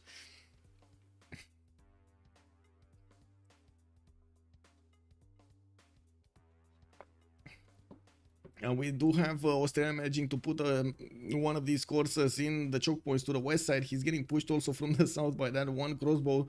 And I do notice Corsair is going to make his way there. We do have to see if ChucK is going to manage to defend this. We don't really have India with ranged units that he could flex his military power against Australia first. While there is a level 2 crossbow here, it is not in range of doing that much damage. That uranium tile is actually a flat tile. It's a plains rainforest, so it doesn't have the vision to actually attack into anything, not the range. We do have some Australian crossbows coming out from Brisbane and moving towards the south. Yes, he's getting intelligence agency and starting to build a few men-at-arms. These are going to counter the pikemen very nicely. They do have the plus 10 strength against anti-cav units. Yeah, we do need to see also if India is going to manage to get other units here, but I do see her faith pattern is starting to get fired much faster. 138 right now, and I do see more temples are coming in. I'm pretty sure she still has holy sites where she can build temples. No, that's actually it. That is actually it. Why did she? Oh, these are the two? No. Wait a second, why did she not build a second district from Trivandrum? What is she gonna make? Oh, she did make, but it was underneath, never mind. It was harbor over there. I didn't see it. I'm sorry. It was underneath the name tag of the city center and I did not see it. And we do have Srinagar also with lighthouses. Looks like economy wise, we're talking 39 gold per turn. And I do see Muskemen are also starting to come out from Australia. Much stronger unit. Definitely the pikemen are going to be overwhelmed here. Not as much, I guess, the coursers, especially if they manage to get across the rivers and through the choke points. If they do manage to do that, they will start pillaging quite a few tiles, and Australia is going to be left with only one option: to try to build as many units to deal as much damage and keep as many tiles intact as possible, which is going to slow him down quite a bit. We do need to see if Newton is going to come up next, and also what happened here. Looks like Hildegard of Bingen has been picked up by India. Makes sense. She's going to get more science from the holy sites adjacency. Marco Polo is also going to be recruited by Australia. Did manage to get an extra one of those how to say, an extra trader. We do have scientist screen. Looks like Australia is going to be very close to picking up Ibn Khaldun, even if India is on 20 points a turn, because again the combination between having Pingala double and of course Oracle over here giving her a significant advantage there. 4 more points. We do have more universities coming in here, but slowly it's taking quite a bit of time to build them up, and I do see she doesn't really have the food necessary in Madurai to make it a great city. We do have also some missionaries with this military. Remember, she does have crusade. So if she does manage to get next to the city center and actually convert the city center, all of these tiles are going to have an extra +5 for her units against her opponents. It's going to be extremely valuable. Remeroni also is the unique improvement from Australia, better than a mine. Can you show us how that his MP works, please? Better than mine. I would say it is better than a mine because you do get the food alongside the production, and you can spam them out everywhere. They do get bonuses from each other, if I'm not mistaken, and they do get bonuses also of food from the pastures. So you do get base +1 food, +1 production, and then +1 appeal to adjacent tiles, and then you do get the +1 food for each adjacent pasture, +1 production for every 2 adjacent outback stations with the industrialization technology. So basically, if you do spam them out and put them everywhere, you do get a lot of production when you hit industrialization. +1 food for every adjacent outback station with the rapid deployment Civ6. So yeah, basically taller cities over here, more tiles to use, more tiles to spam. We do have him trying as much as possible to use these outback stations exactly next to the pastures, not really to go crazy with them, but I did see multiple times players playing Australia did put these, like, spam these outback stations everywhere, just everywhere. Sleepy Hedgehog, with much pleasure, sir. Oh, which beliefs did India religion have? She did go for choral music, tithe, and crusade. And we did have on Australia Zen meditation and sacred places. Only built 2 wonders, so I guess he's only getting like those 4 points. Oh, 3 wonders. Never mind, he did get Launceston, but I guess that's in same city. Never mind. Okay, so we do have the first Indian courser actually managing to get onto the other side, and as you can see, he's gonna get onto the outback stations. We might see him actually just deviate to go to the south and try to get into the meat of the things here in Australia's territory. Just get away from the front line, you know, nobody wants to actually just stand there and watch each other. They want to do some boom boom, and they need to find the boom boom place. Is it victory the moment the capital is taken? Because this is only one city then? Yes, yes, basically. If you're talking about domination, yes, that's basically it. You take the opponent's capital and boom. Who got Newton? I don't think anybody got Newton yet. We're still on Ibn Khaldun. Nobody got Newton. We didn't get to Newton. So we got the trader merchant, Fadlan next. That's the third one, and the second one that Australia, and probably the third one that Australia is gonna get. Wow, 0.1 points remaining, and I do see Khaldun over here is in danger of being picked by Australia. He's also gonna be the one that has Colosseum, so he's also gonna be the one benefiting the most from Ibn Khaldun. I don't want to say right now that he started fighting India. This is causing a bit of a problem. I'm actually curious about the war awareness effects of on his empire. He's down to 0. He's down to 0 in Hobart and Canberra. In all of his cities, actually, he's down to 0, except Launceston, except the city that he has the Colosseum in. Everything else is down to 0. Looks like he also lost a unit here, and we do need to see these other courses get in. More of them are being bought, and India is trying to ramp up production here. She's also getting spies in the city of Delhi and trying to get the writers, so she gets a lot more culture. 157 culture and 140 science at the moment, while I do see ChucK is still in a pen brush and voice with 168 science and 107 culture. It doesn't seem like he has that big of advantage in the science that we were expecting versus Gandhi over here. He did manage to clean up that northeastern city, took away a city from Poolp, a science city, unfortunately for her.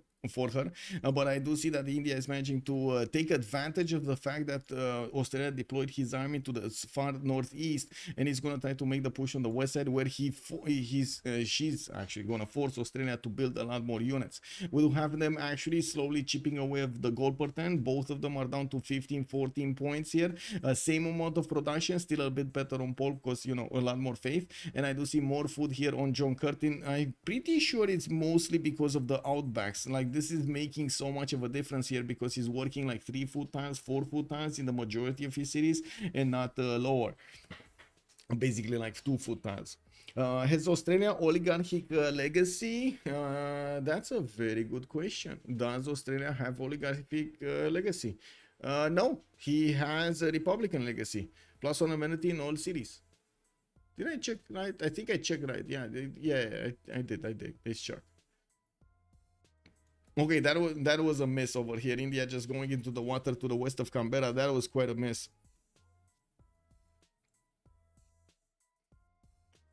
You're not allowed to keep us. Yes, no, you're not allowed to keep us. Yes, you can take them out, but you're not allowed to keep them. You think it's already over because India has GMC? That's it. That's it. Okay. Okay, Forking Knight. By the way, good evening, sir. I gotta ask. Did anybody see a sin in the game? Is this a zero sin game? Are we looking at zero sin game? We might be. Okay, we got Australia managing to get his general back in Canberra after the deployment towards the northeast, and he did also recruit El Cid. That's going to give him a bit of an influx of points. India did get encampment from Ahmedabad to the east side. She's building up that encampment training project. We'll need at least 60 points for the next general, while I'm pretty sure she's going to want a higher strength one, like a higher era one, I should say.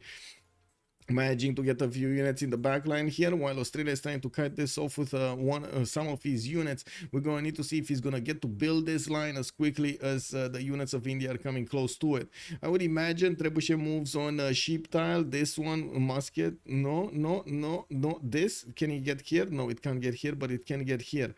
Okay, so he can get here and protect these tiles, and maybe even set up a trap for the Corsair to go onto the pyramids. Try to take a look from the top over there. That would be the major vantage point. And then, pow, you know, some arrows just coming off from the shadows. We got medics coming off from Canberra in 210s, and there is this weird Poolpish Indian courser that's trying to get somewhere that just got taken out. I don't know. That seemed like a very big sacrifice. That seemed like a very big sacrifice. Guess someone took Hypatia instead of passing, so it is a good game for sure. Kick W, man, yes. Okay, so it looks like chat is deciding a zero sin game. We got a zero sin game. Damien, good evening, sir, and welcome. Can you please say something more about the tournament? Yes, sir, I can say something more about the tournament. Also, Baxter, yes, I crashed. I didn't really crash, but it was like double loaded. But yeah. Civ6 weird. So the Royal Rumble is a tournament organized by Alexis Kremp. It is a 1-versus-1 tournament. I understand every week the players are given a list of their opponents in that particular week, and they have a week, of course, to finish their games. The tournament is being played at the same time on two major communities, like thousands of players strong, 14,000 on CPL and like 15,000 on or even more on CFR. I understand Alexis Kremp is accumulating, is like adding up all of the points to see exactly who's going to go into the next phase of the tournament. We don't know exactly what's the next phase of the tournament. This is kind of a secret from Alexis Kremp and how everything is going to play out. And we're still waiting for him to actually get all of those going. That's about it. I mean, we're right now before the final stages of the tournament, so we didn't get into the playoffs yet. The players are still gathering points. And we got Paul going for industrialization in 2 turns, and that is going to mean quite a bit, actually. ChucK is going to see the extra production on Poolp and also going to know that she doesn't have that much science. We're going to need to see if the science she does have on India will give her the ability to actually get back to her own ballistics and even catch up on tanks. Because I'm pretty sure we will see Australia here trying to take advantage of this. We do have India getting getting her coursers in the back line here. Going to get to pillage a few tiles only. I mean, didn't the outback stations give you like faith? Aren't all unique improvements giving you faith? Healing, not even faith, is just a farm. So all of these are actually just med packs. Whoa, that's a lot of med packs. Okay, med packs. Damien, do you want to know something in particular about the tournament or something, or can I share something? I'm not sure exactly what you're looking at. I guess someone took two horse die for nothing. Yes, that is quite unfortunate over here in Arafura Sea. Those were caught out of position. Australia did have a single crossbow, just a single crossbow that dealt the damage, dealt with the problem. Industrial zones finally coming out from India. Gonna have this +4 next to the mountain of Chennai, and in Delhi she's gonna get this +4 again next to the mountain. We do have also a few more traders coming around, and more of this culture is gonna be generated with archaeological museums. Seems like okay. We got a movement. Australia is actually not staying back home, especially with how much damage he's doing against these pikemen. He wants to get as many units as possible and put the pressure back on his opponent here. And we do have a few more builders on the east side. He did manage to get a military engineer to help him out, not only improve more of these roads, but also get some troops going. I do see quite an army of builders. And the ChucK got away unscathed. I guess a few pillages will happen. Like these Indian units will definitely take a pillage or two here. Looks like also they're pillaging Anshan with a boat. We got India with a galley just getting in there and pillaging. Oh my god, is he gonna get the other one also? No. I thought Australia is gonna finish that night, but it looks like the cuirassier just got discovered. That means he doesn't have a unit to actually send to deal with the courser. That's a bit unfortunate here. Yeah, I mean, are we gonna see this courser pillaging the second trader also of Australia being sent to Anshan? I think so. And look at that, just one pillage. And ChucK is negative in gold. This is a problem for ChucK. A problem that he's going to need to solve. On the other side, we do have him actually pushing successfully into the Indian defenses. And these guys, these Indian troops actually got caught in between the Mount Roraima and the volcano and some mountains in the south.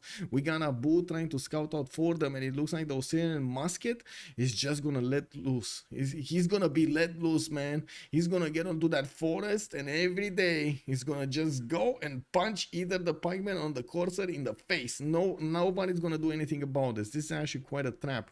I don't know how these Indian troops actually got here. Shouldn't they just, keep on moving to the south?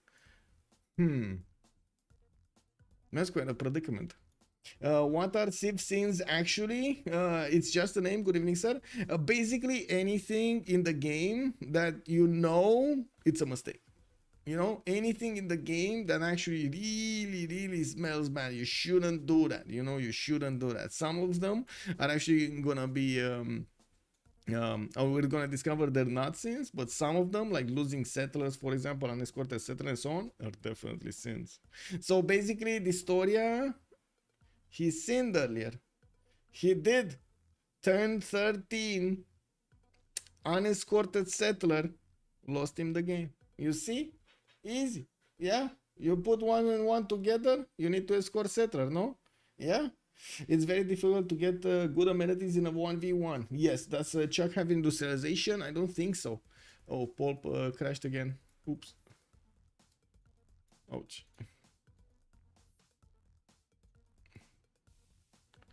Oh, she's crashing at Congress. That's unfortunate. Well, I guess we're gonna reload it for this anyway. He might plan to play tall. Yeah, he's playing tall. Yeah. Is there any reason why Australia hasn't settled any more cities? Shazak, good evening, sir. I'm asking myself the same question, and I usually the only reason that you would want to do that is if you rush technology and you want to get everything done by that time, and you're not gonna have time to get those extra 5 turns into like whatever turns they are into building another settler or two. Okay. Getting back into the game. Just give me a second.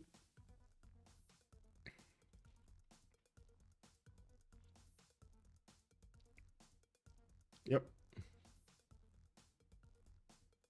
Well, at least these 1v1s relobbies are really, really fast, right? We don't really need to wait that much for that many people. I don't know. At the beginning, they were kind of slow, but right now they're fast. It's fine.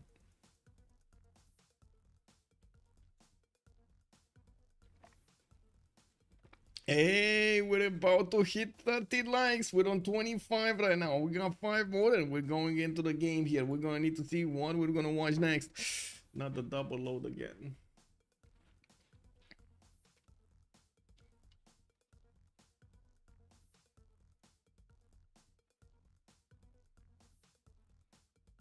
Am I gonna need to do the same thing I did earlier to actually full Civilization 6 to get out from my screen?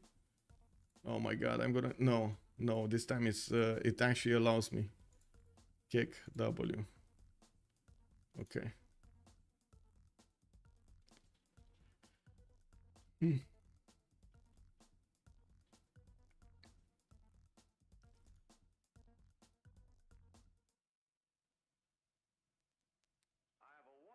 And just as I say, man, just as I say that, we're actually rejoining quickly. Kick W.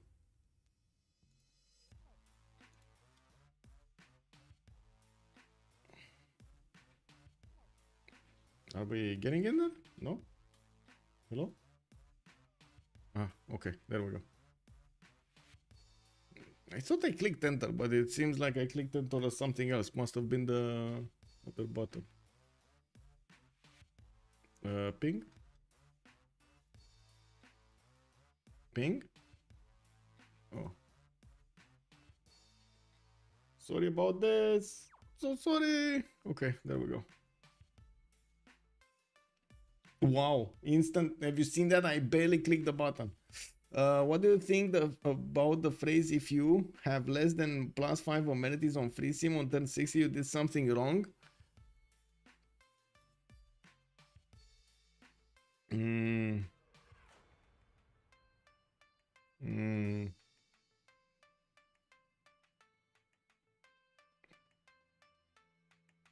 Yeah, to be honest, you're not wrong. You're not wrong. Turn 60 is a long time. You should have time to get those amenities up. Yep. Yep. I was thinking if it works in like FFA situations, but that should be actually quite easily, quite more easy like a 4v4 situation. But yeah, you're not wrong. Plus 5 amenities, man, on free sim. You need to get them. But to be honest, things might happen wrong, not really because of your fault or something. Wait, we got ChucK disconnecting and Poolp disconnecting? Wait, what? They decided to do something that I have no idea what. Okay, they're relobbing probably.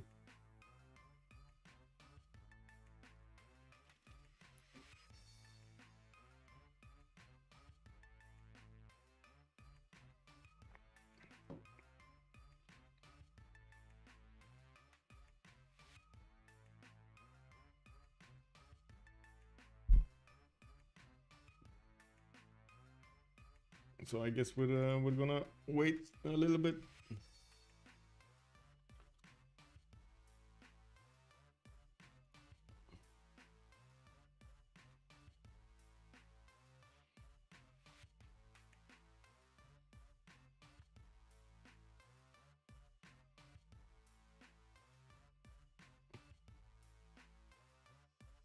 Oh, we got a host on ChucK.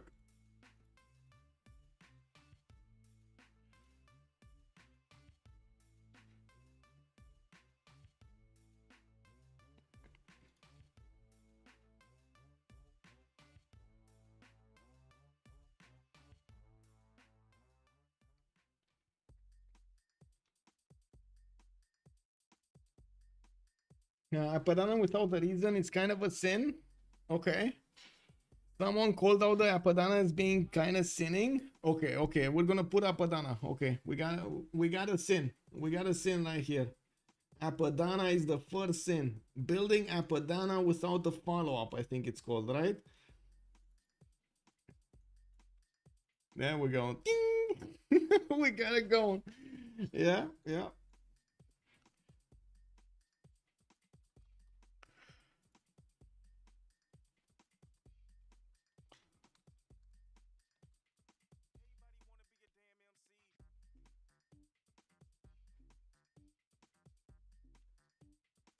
Okay, just waiting for Poolp to join. I understand she has some problems with her game or her PC or something, because she's always like after an hour, she's starting to crash or something. Sounds like a cooling issue, to be honest. If it's time sensitive, it kind of sounds like a cooling issue.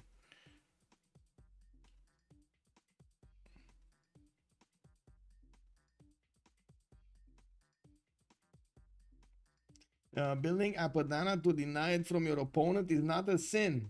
Yes, but this was not. I mean, who's denying what here? I'm pretty sure there was no Apadana on Australia anytime soon, right?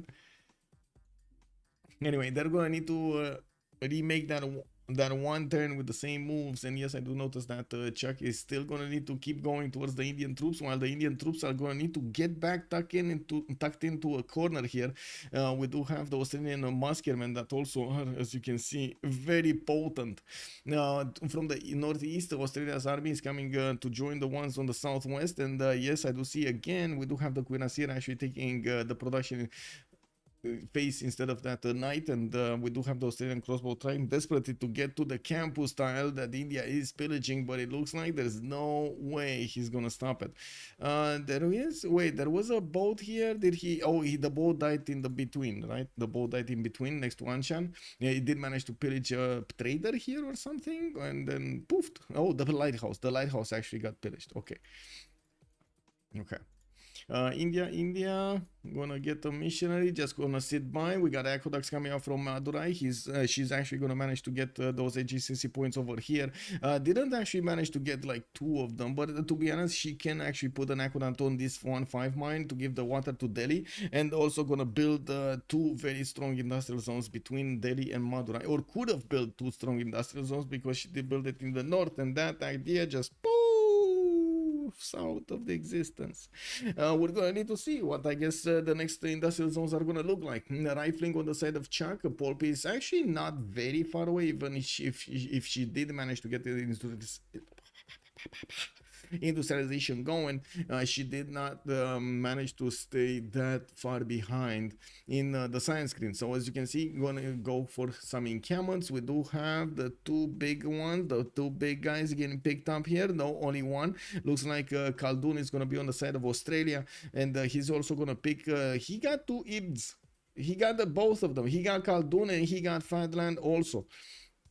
And I do notice Galileo Galilei, the next scientist, also was on India. That actually puts her in a bit of a predicament. Newton could have been coming up next. And India, yes, she's going to have a bit of extra science from popping that scientist next to the mountains. I do see she only has like +3, +4. Is this a 1, 2, 3? No, that's a 3. That's a 1, 2, 3. Yeah, that's a 3. 3, 3. Only 3 points. Only 3 times next to the mountains. Okay. Now, where did she actually send it? Did she activate it already? I guess it went and gone, right? Yeah, it came and went actually. Yeah, oh well, it is what it is. We got more settlers coming around here from Launceston, and I do notice that Australia is oh no, oh no, he's gonna load himself with a lot of patience, so Poolp actually joins. When I arrived on Su channel, he was coach for 4v4 newbie show match in my team. I was on Hungary and went for Apadana for no reason. I thought it was a good idea and can help me with golden. After I finished, he told me never ever to do this again, so I accept that it's a sit. Oh, I see. And they did build 3 theater squares, so Apadana not that bad, maybe half of a sin. Yeah.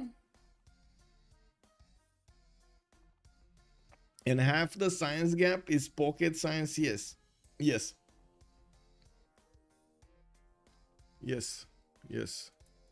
I'm very curious over here how John Curtin is gonna deal with the next 10. We do have the World Congress session coming up next 10, and we're gonna need to see what they're gonna do in this era. We do have still both of them in a golden by the looks of it. Monumentality Golden Age on ChucK.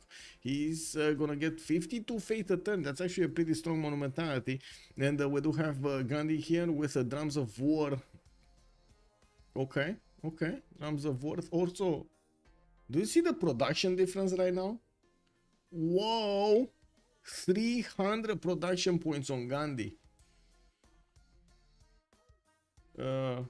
So who won?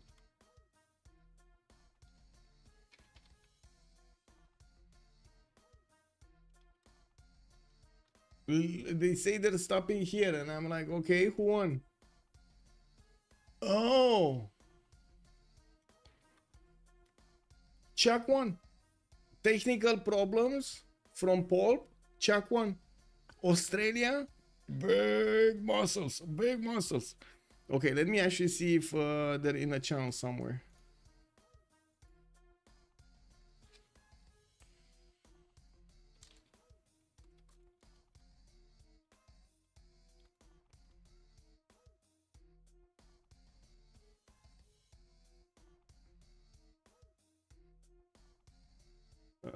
Give me a second.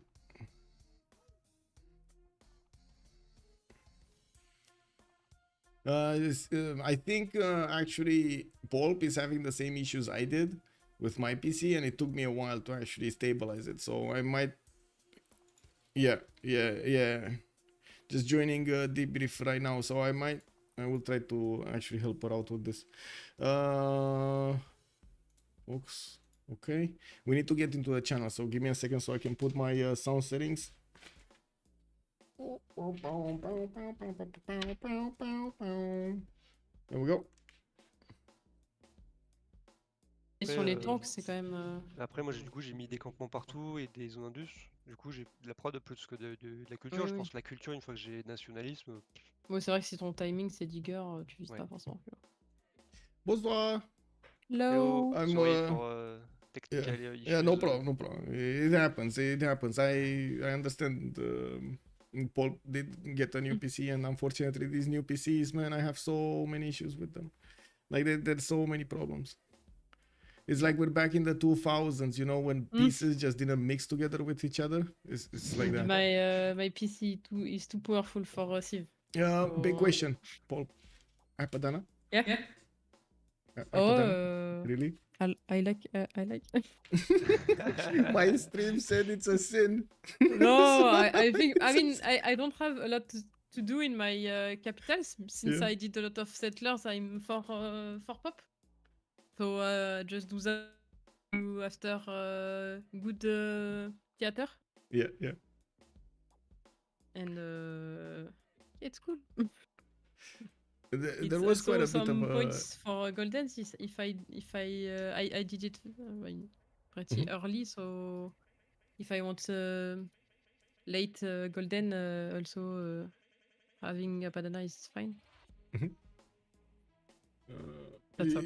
Actually, it was funny because all of the action would have happened in like the next 20 turns, right? We would have had you probably trying to get more units to go against Australia, and Australia was just trying. What were you getting diggers? Were you going for diggers or Yeah, tanks? I was for technology for diggers, For diggers, yeah, yeah.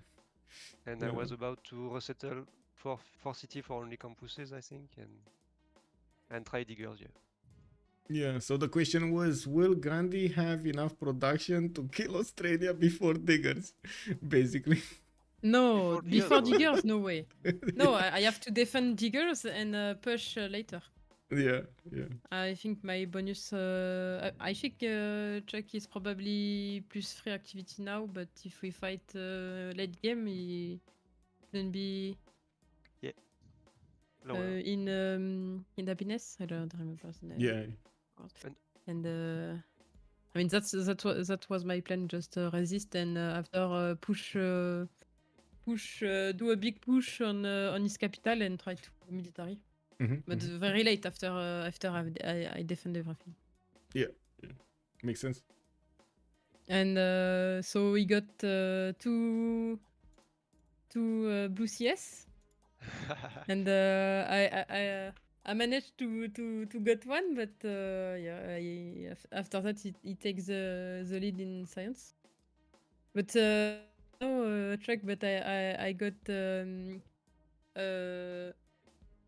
second turn hut of pop. Yeah, I saw you were on 7th score, like turn 3. Oh, I missed this, and I was like, how did you get that settler so fast? I was Turn wondering. one, I see a hut, and I remove my scout from production, and I just in case I got one pop in hut, so I got it. Settler first. Yeah, so I was like, I do what do I do if I got I got it? So I did fuck it. I do settler and try for not getting stalled by lack of vision. Yeah. I was very surprised because my first scout is going north, my second scout is going south, and my warrior is first meeting the Roraima. And I saw myself on the middle of the Pangea, and I was like, I first meet Roraima, it's very weird that she's on the left, so my scouts go on the right, but nothing. Yeah, that's why I had to. I mean, I miss golden. I'm very close to miss golden. I had to do two builders in my first and second city. I had to chop one with one of the builders that just went out, then delete it and do the degree. I mean. The unique management of India step to one. get golden. So I deleted You lost a builder charge, to the volcano, no? What? You lost a builder to the volcano. You used the one charge? No? I thought that was I it. used the one charge, I think. No, Okay. can't lose builder to volcano. I was thinking like where you had a builder with 3 charges in Chennai, and then there was one improvement and still no builder. So I was thinking, okay, where that disappeared. Yes, that's the one I deleted. Oh, that's the one you deleted. Okay. Yeah. Okay. Yeah, I wanted to improve the volcano, but I was like, I don't have golden if I do that. So I mean, if I did scout the wonder, I got golden, but got baited by the pop huts. But I think what's fine because my second city I settled it on 2 turn because of Gandhi movements. Yeah. So it's fine. Yeah. That was like gold it's over 2 there. turn. I think I settled on turn, I mean, yeah, 7 or 8, something like that. Another question for ChucK. Why 6 cities? Because the other ones were like not great or Mhm. need a lot of improvement to be good. Yeah. So I decided to only play on 6 cities, which were good enough, and I have one trader for each one Mhm. easily. And now I was planning to go for 4 more maybe to only have a campus and stats. Mhm. And the Colosseum placement, was that just random somewhere to put it, or was that Yeah, because you got forced there? Yeah, no, it's reaching like half of my cities, and Mhm. I think it's good enough without buying any tiles. Mhm. Yeah, I And saw the you didn't have price- any gold, like any gold. Yeah, The same on Gandhi. gold is like a thing in 1 versus 1. You don't want to spend too much on not great tiles. Mhm. Yeah, makes sense. Makes sense. And I see Catherine Magnificence is starting to get the first ban here. No, it was a bit joke, and also because I was fine to do a not useful ban at first to see what he's going to ban. I see. I see. We're letting him lead. Yeah, and I think I mean I prefer first pick. ChucK won the conflict, but still have You want a second? live. Yeah. Yeah, he wanted second, so I was happy of that. And I don't like to go first pick because I think there is like 7 very OP Civ in 1 versus 1, Mhm. and I don't like to play. I Without like to knowing play against. them like Yeah. yeah, maybe we don't have the same tier list of yeah, of good for civs, me, but if you want my tier list, it's Macedon, Scythia, Poland, Vietnam, Rome, Trajan, and Gaul? Rome, Caesar. And the 7th is Gaul, which Yeah. was okay to let you, but you ban like one of my 6. Yeah, so... I ban Vietnam because I don't play. I don't play it yet. Okay. Okay. Well, thank you so I much, took and I'm also, sorry I you took couldn't get it. also Zulu and Tamar on good and Nubia and good civs. Yeah, But I know Tamar that's for me is the annoying. best Civ, but I think it's like quite hard to play, especially in 1 versus 1. Yeah. So against someone I know is like good with religious Civ or Tamar generally, I will ban it. But I think against other players, it's okay to let it go because you have But some you counterplays. play it, no? Yes, yes. Yes, that's If I why want to be, I ban if it. I want to be very serious in 1 versus 1 and Tamar is open, I will play it like every game because I think it's the best pick for city Yeah. state control. You are very defensive and you can play like a lot of play style, not only holy sites. The unique unit is Yeah, unique also unit great. is very very good timing.